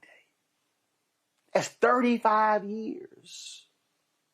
See, when I was at CNN, I was with TV One. I was with WVON Radio in Chicago. And then later during the Tom Joyner Morning Show. So when you ride for black people, then you are clear in what your focus, your mission, and your agenda is. And you see, for me, my mission is I stand on truth and facts. Max Robinson, the first black network news anchor, ABC, was dying of AIDS. And in 1988, he was addressing some Howard University students and alumni. And he said to them, "Never ever lose your integrity or your credibility, because in the end, that's all you've got." Chris Metzler, God rest his soul. Chris was a black Republican, black conservative. And Chris and I used to always laugh and talk because a lot of these Republicans were mad. "Chris, I see you going rolling the show, and I don't understand. When you going rolling the show, he don't yell at you. He don't interrupt you." Chris said, "Because I don't lie like y'all." He said, "You fools come on rolling the show lying, and I ain't stupid." He said, "If I come on rolling the show and I start lying, he gonna jack me up too." Why? Because I operate in facts. I believe that what our people, not just our people, meaning really all people, what our people need are relevant, factual, credible sources of information that they can trust explicitly. In fact, that's interesting. I was going through a few text messages a few text messages between Charlamagne and I over the years. September 1st, 2024. I always go hard for the truth and facts, whether white or black. And this is why I tell black folks to pick credible black-owned media. I simply can't sacrifice the truth for anyone. I've been in journalism since I was 14. Nothing has changed in 41 years. I also said, I'm not hard on us, I'm hard on facts. And what I don't like is when people spew things that are not factual and then others take it to believe it is true. That has been the case for my entire career. I also said, I don't argue online. As a journalist, I provide facts. You see, we all can have opinions. But even when the context of a debate and one is offering their opinion, it needs to be a factual opinion. It needs to be one that's rooted in truth. Because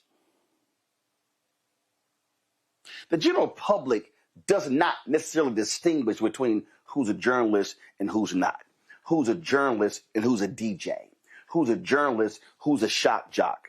Who's a journalist and who's a radio host. Who's a journalist, who's a podcaster. Who's a journalist and who has a digital show. Because, see, the public just sees all media. But there are clear distinctions in terms of our roles and responsibilities. And I thought about that when I saw, because I landed in Bermuda, and all these text messages and whatever, and people hit me up, said, oh, did you see it? No, I didn't. I was literally in the air. And then as folks would hit me up, and I got phone calls from people, and I was quite amused by it all, because it's not like it's new to anyone where I stand on facts. In fact, as I was thinking about it, and people were like, man, you should say this, you should respond this, you should respond this, you should respond this. I said, and I thought about it, no, I'm not going to do any of that. Then there were people who were like, oh, he should come on your show. You should go on his show. I thought about, because I was back and forth, and, there was stuff. Oh, he begs to come on the Breakfast Club, which is not true. Sent 2 texts this year, one last year, one 2023. And when I go to New York, I actually text about 10 people, 10 shows. So it could be the Breakfast Club. It could be Ebro. It could be Sway. It could be John, Fusil Gang. It could be people at SiriusXM. So let's just be real clear, y'all. I do media all over. I don't beg anybody's show to come on. I was on Ricky Smiley's show and Dee Dee's show last week. So ain't no begging. I literally tell people, hey, I'm coming to town. So there you go. Just like people do the same thing to me. So as I was sitting here watching people say what should happen and y'all should do this and that, I actually thought about this very issue of when I went on the Breakfast Club 3 years ago. Listen. Look, I got Republicans who don't want to come on my show because I don't let them lie. And so and that's why I get upset when I watch a lot of these shows and folks lie. So, for instance, when sorry-ass Bill Maher allowed that woman the other day to lie on Kamala Harris, and then he didn't correct her when she talked about, sent all these men and women to prison for weed. Breakfast Club, too. And Breakfast Club. And then Bill Maher sitting there with his pothead self, don't say a word. I don't let folk lie, because when someone lies, if they're listening to this show and a lie is told and you say nothing, for me, the public goes, well, Angela and Envy and Charlamagne didn't say nothing. So what they said must have been true. Validated. Because Van Jones was on the panel. He didn't say nothing. Well, no. What he did was, he didn't correct him. Mm-hmm. And I was like, Van should have said, wait a minute. What you just said is a flat-out lie.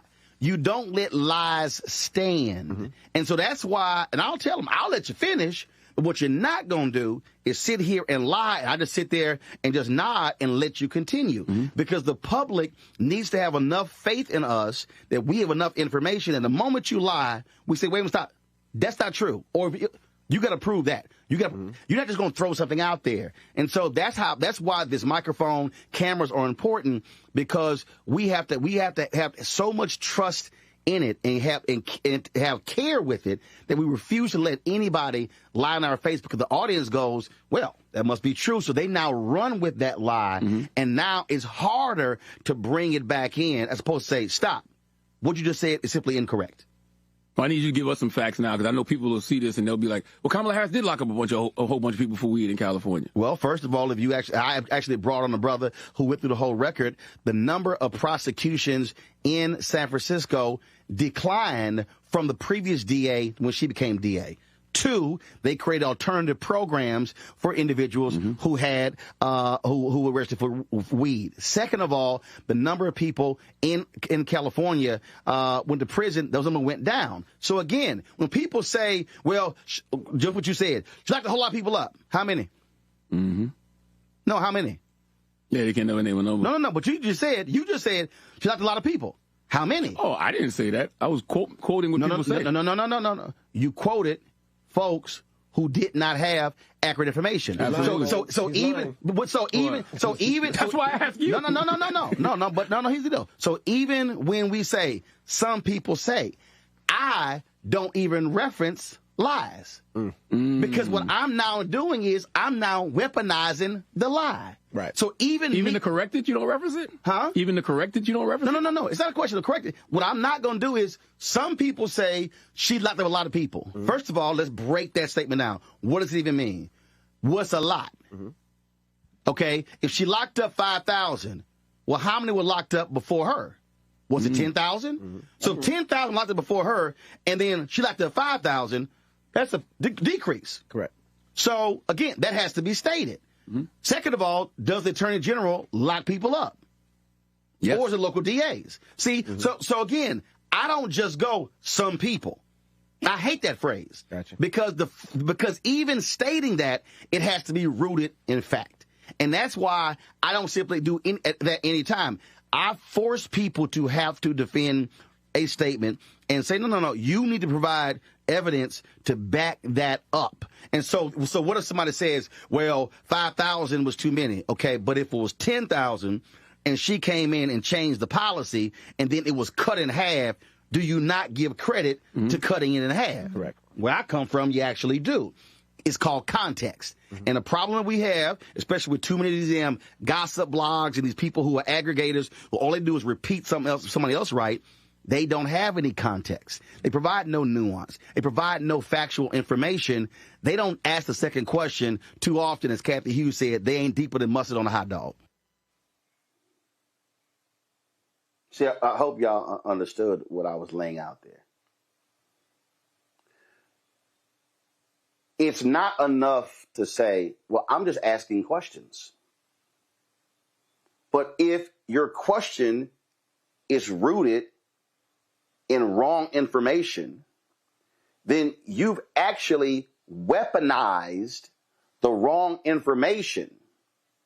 And now it goes out to the public. Let me, I want people to understand. I really need you to understand this. When you have a microphone, and it could be this microphone I'm wearing, it could be anything. It could be written word, it could be your social media, it could be anything. There are people who are going to entrust in you, even if they never even talk to you, that he gonna give me the right information. So if you, because they are thinking, well, wait a minute, you bigger, you more knowledgeable, you know more things than I do, so therefore I'm trusting that what you are saying to me is correct. So what then happens is you say something or a guest says something that's not correct, and then it's not corrected. So therefore the person listening goes, that must be right. So they then take what you just said or heard and go repeat it to somebody else.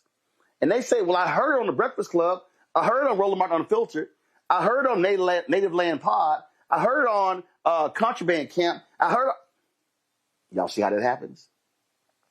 So they are assigning credibility to you based upon what they heard, which is why those of us sitting behind the mic or the keyboard must be mindful of what comes into our minds, process, comes out of our mouth, and then spoken into the microphone, because once it hits that microphone, you can no longer control it. You can't control it. So for me, when I hit it, I want you to have clarity. I don't want to come back to say, I should have explained it better. And again, I just want people to understand. See, this is not, man, you attacking them. No, that's not what it is. It is an absolute pursuit of truth, which is how I define myself as a journalist. Because I have too much respect for this microphone, and I have too much respect for the audience, to be given something that's half correct. And again, I wasn't going to do this, but I'm just going to give y'all an example. Today, again, in that 20-minute discussion that Charlamagne had, and again, this is not tearing down. I'm just stating what happens when a basic statement is made, and maybe you're not thinking about what you're saying that's actually wrong. Charlamagne was quoting Bishop William Barber, talking about the big ugly bill. And he said when the bill passed, quote, Democrats failed to expand the tax credits. I want y'all to hear what I just said. Charlamagne said Democrats failed to expand the tax credits. Here's the problem. They didn't have the power. Republicans control the House. They control whether a bill comes to the floor. They had the votes. Republicans control the Senate. Now, some of y'all watching right now, see, I'm about to explain to y'all politics. Some of y'all watching right now are going, well, I don't understand. They needed 8 Democrats to break the filibuster. Yes, because the big ugly bill was passed through a process called reconciliation. Uh-oh. The reconciliation process does not require 60 votes. The reconciliation process only requires a simple majority. Do y'all know how the Affordable Care Act got passed? Through reconciliation. Yeah.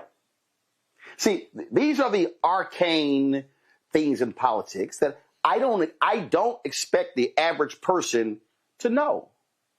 My job is to explain to the people these arcane things and to make it simple for them. So there are some bills that pass the Senate by unanimous consent, meaning I move they pass it by unanimous consent. Okay, empty chamber. It's a post office, whatever. So remember that Charlie Kirk, day? That's how that thing was passed.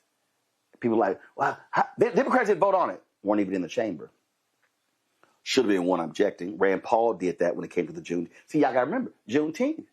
Senator Rand Paul, the reason Juneteenth didn't become federal law when Trump was there the first time, because Senator Rand Paul objected to it being passed by unanimous consent.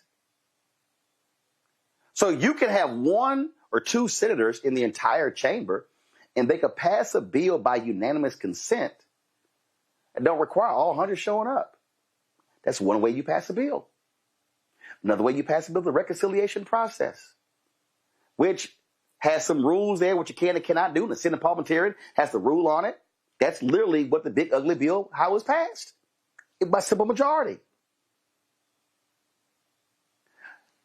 The continuing resolution, that required 60 votes. Those are details. Those are nuances. But I still believe they have to be explained. So it's incorrect for Charlamagne to say, quote, Democrats failed to expand the tax credits. How could they fail to expand it when they didn't have the power? Republicans did. So should the statement have actually said the GOP cut the subsidies? The GOP cut the tax credits. See, y'all missed that. Y'all missed that. I want to walk y'all through very basic understanding language. If the phrase is Democrats failed to expand the tax credits, that means that you are assigning blame for the tax credits expiring on the Democrats because they failed to expand the tax credits.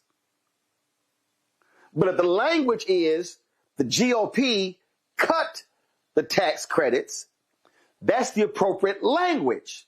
Why? Because they control the House, control the Senate, control the White House. So just that one line right there completely changes the context of the conversation.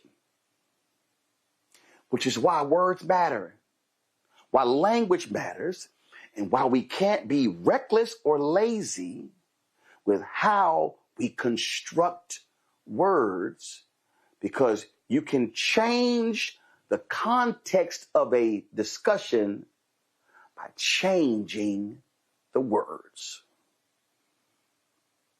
And so what my desire is very simple. My desire is for everybody in Black America. My desire is those of us on radio, on television, on digital, to make it our mission to never be ambiguous with our people.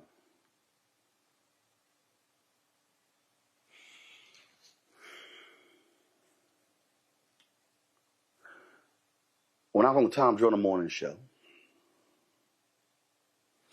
I forgot where it could have been. It could have been, I don't know where it was. And his mother came up to me. I need y'all to hear this. His mother came up to me. And she said, Mr. Martin, it's good to meet you. My baby will not let me drop her off at school until she finishes your segment. I said, really? The young girl was standing right there. I said, really? She says, yes. Her mama said, if we get to school and you not done, she make me go around the block to finish your segment. I said, oh my God, I appreciate that. So on Monday, I go on the air. I said, Tom, man, I met this mother and her 12-year-old daughter. I told the story. Tom said he loved it. Y'all got an email. The email said, Mr. Martin, thanks for the shout out, but I'm 11. I love that. I said the young girl was 12, but she was actually 11. She corrected me on her age. That's called a fact. Now, it's not necessarily consequential in terms of the grand scheme of things, but it's still a fact. But here's why that story is so important, because it ain't about the age. It's about the fact that this young girl, it was 11 years old, is in the car with her mama. And this 11-year-old girl was so intently focused on the segment that I had and the people that I was interviewing, that this young girl would not get out of the car until I was done. Y'all, that 11-year-old girl right now is in her early 20s. That 11-year-old girl who was listening to the Tom Joyner Morning Show segment, that little young girl was learning, was listening. And so I could not be careless with what I was saying. I could not fully explain and provide the context of what I was saying, because I wasn't just talking to her mama. I wasn't just talking to her dad. I was talking to her and more like her. So I will never apologize for being fixated on truth. Because what we must understand is that unbeknownst to us, there is a young girl, there's a young boy, there's somebody who's 7, 8, 9, 12, 15, 18, 25, 32, 40, 47, 54, 65, 70, 80, 90, who's watching and listening.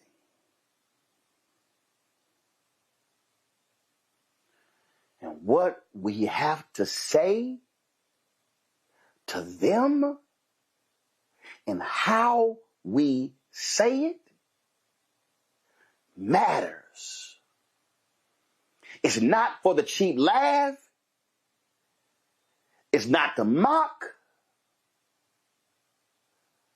But when you understand how precious information is, it was Kathy Hughes who coined the phrase, information is power.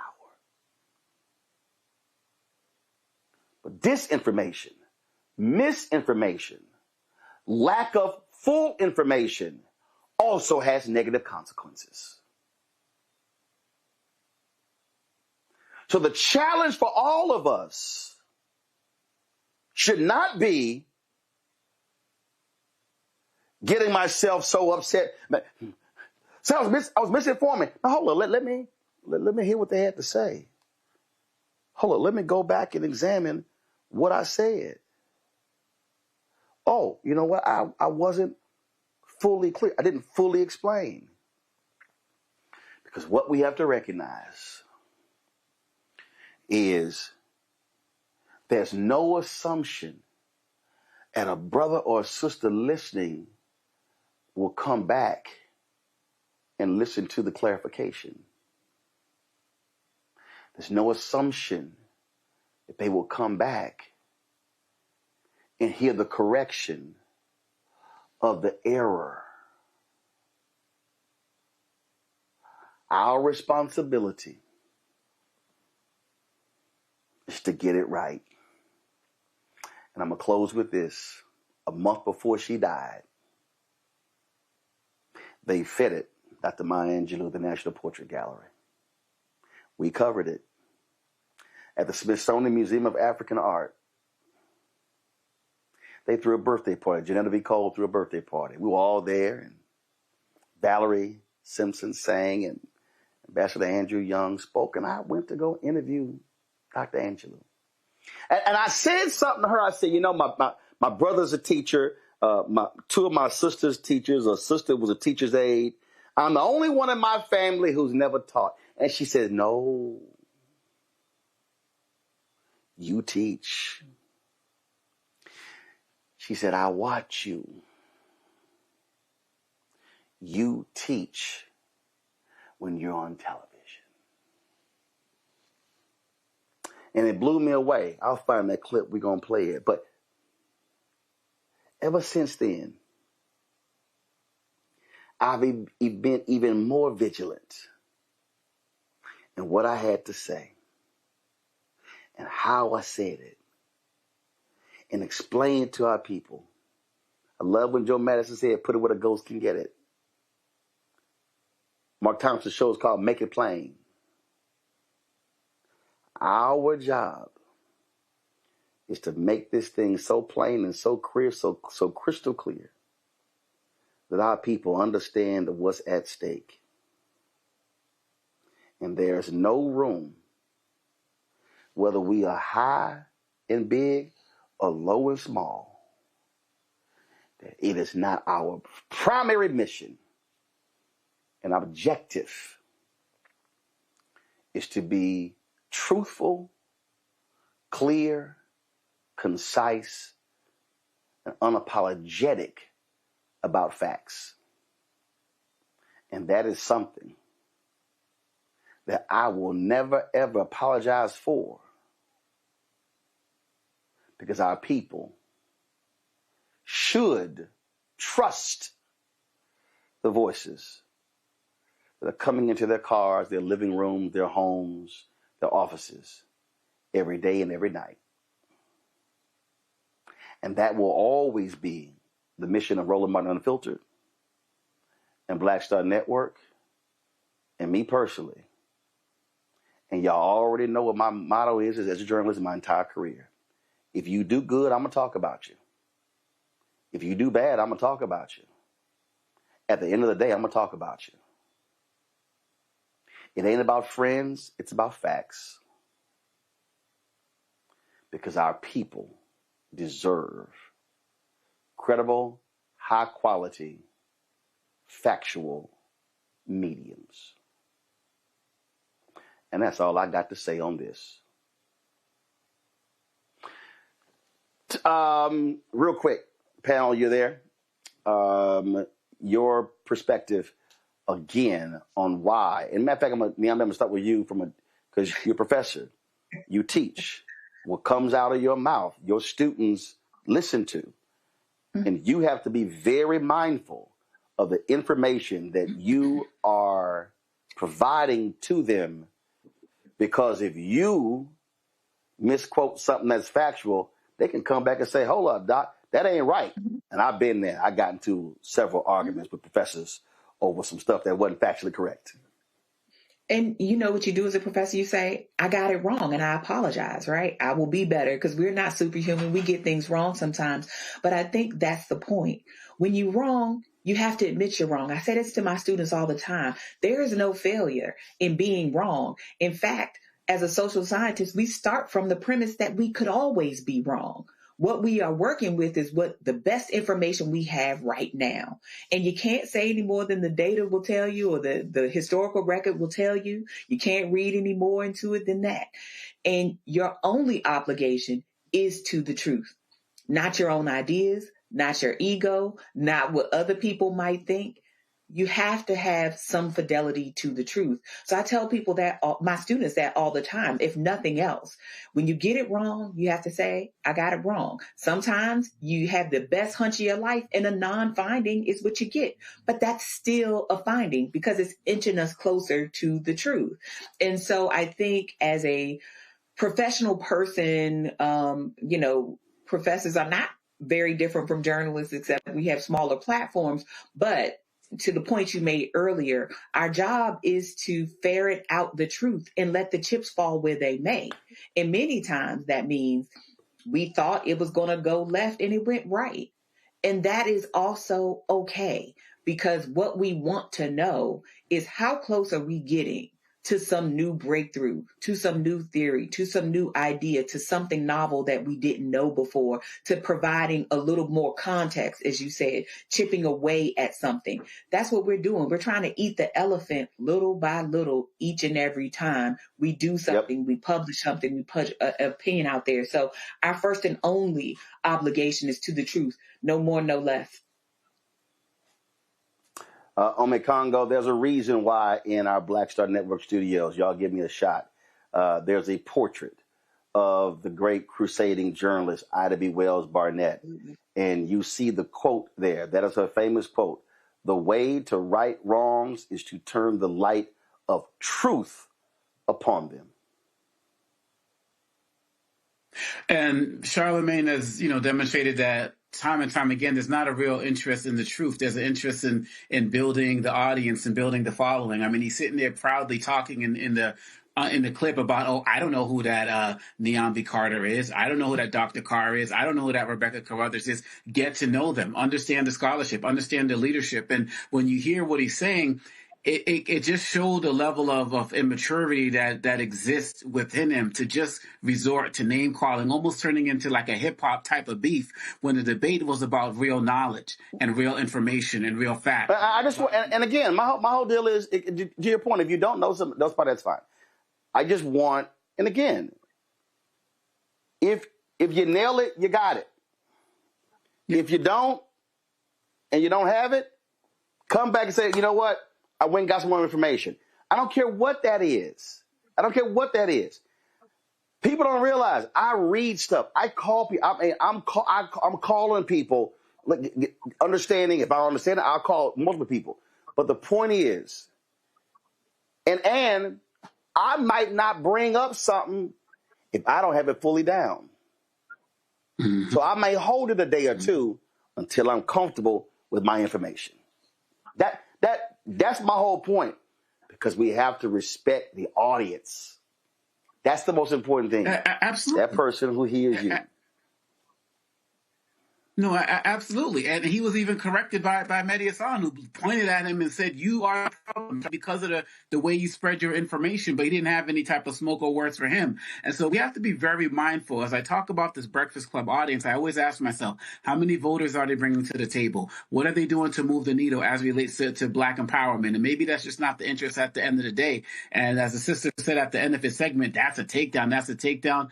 That was childish. And we need grown-ups right now. We need grown-ups in this movement. We need grown-ups in this space. And we need grown-ups to really check their at the door. It was the same thing I see with Stephen A. Smith and some of his takedowns. And what you did tonight, Roland, was you talked about a commitment to the truth. And some people just have a commitment to their pocketbooks. And some people just have a commitment to growing their social media influence. And if that's where you're going to be, fine. But make sure that when you come into other spaces, you actually come with facts and you're willing to be corrected so that people can know that you have some integrity.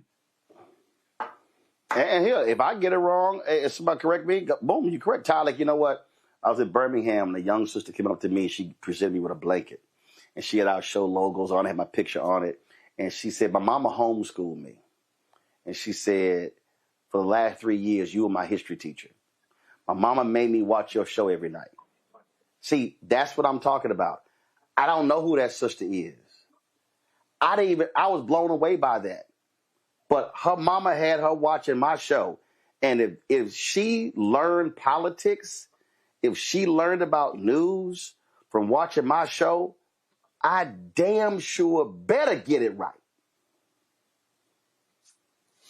Absolutely. And I think we have to use our influence responsibly. I always say healthy debate within Black media is definitely necessary, but it has to be rooted in truth, accountability, and as we know here, love for Black people. And I think, both of you represent two powerful generations of Black thought leadership. And we need more spaces where more fearless reporting and more honest and, holding your feet to the fire conversations is being had, because calling out disinformation isn't just fact checking, it's protecting the lives. As you said earlier today on the show, this politics thing, this is life or death. And we have to be mindful of the information that we give out. Every word we speak, every post we share, every conversation that we carry, it carries weight because someone is always listening to us. And I know a lot of people always say, I don't got the biggest voice or the biggest platform, but even if it's your family, your nieces and nephews and your coworkers, the folks you walk past on the street, you are influencing somebody. And so in a world where misinformation is all over the place, we have a duty to be good stewards of the truth. Yeah, I just want people to understand misinformation does not mean that disinformation is when you're being deliberate. Misinformation means you're misinformed. You may have half of the story. You may repeat it, but you left the other half out. So I think people get all sensitive about the idea of misinformation. That's why my whole point is very simple. No one will ever throw out misinformation or disinformation when you speak complete truth. And not Kellyanne Conway's alternative facts. Facts are not alternative. Right. It's either factual or it's not. It's either truthful or it's not. And that has to be the simple and basic standard. Tyler, Niambi, Omekongo, I certainly appreciate y'all being on today's show. Thank you so very much.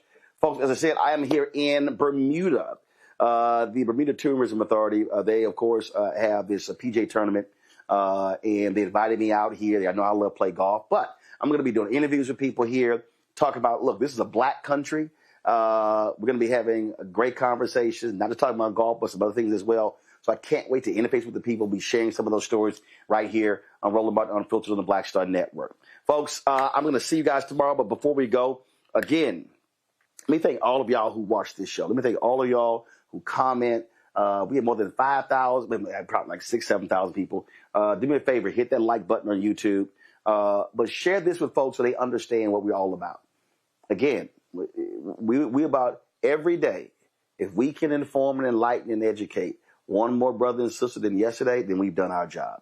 So support the work that we do. Join our Bring the Funk fan club. If you want to contribute to our fan club via Cash App, use the Stripe QR code. You see it right here, bottom left-hand corner. PayPal is R Martin Unfiltered. Venmo is RM Unfiltered. Zelle, Roland at RolandSMartin.com. Roland at RolandMartinUnfiltered.com.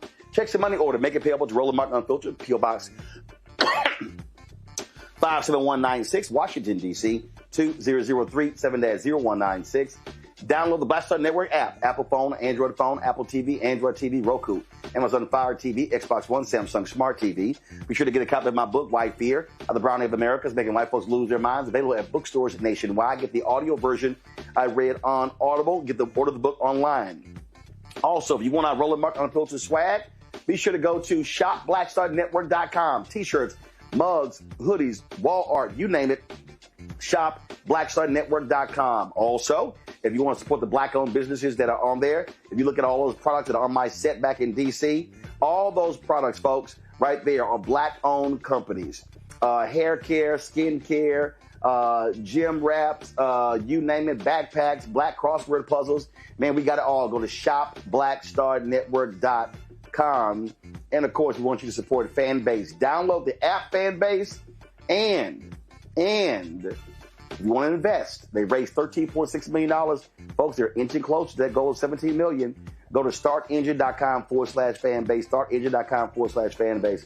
And before I go, I know Matt Manning. Hey, Matt, you see my Aggies handle Missouri this weekend? Son, I told you. Number 3 in the country. I think we could be number 2 in the country in the next poll because Indiana barely got by Penn State. So this for you, Matt. I'll see y'all tomorrow right here, Roland Martin Unfiltered on the Black Star Network. Holla!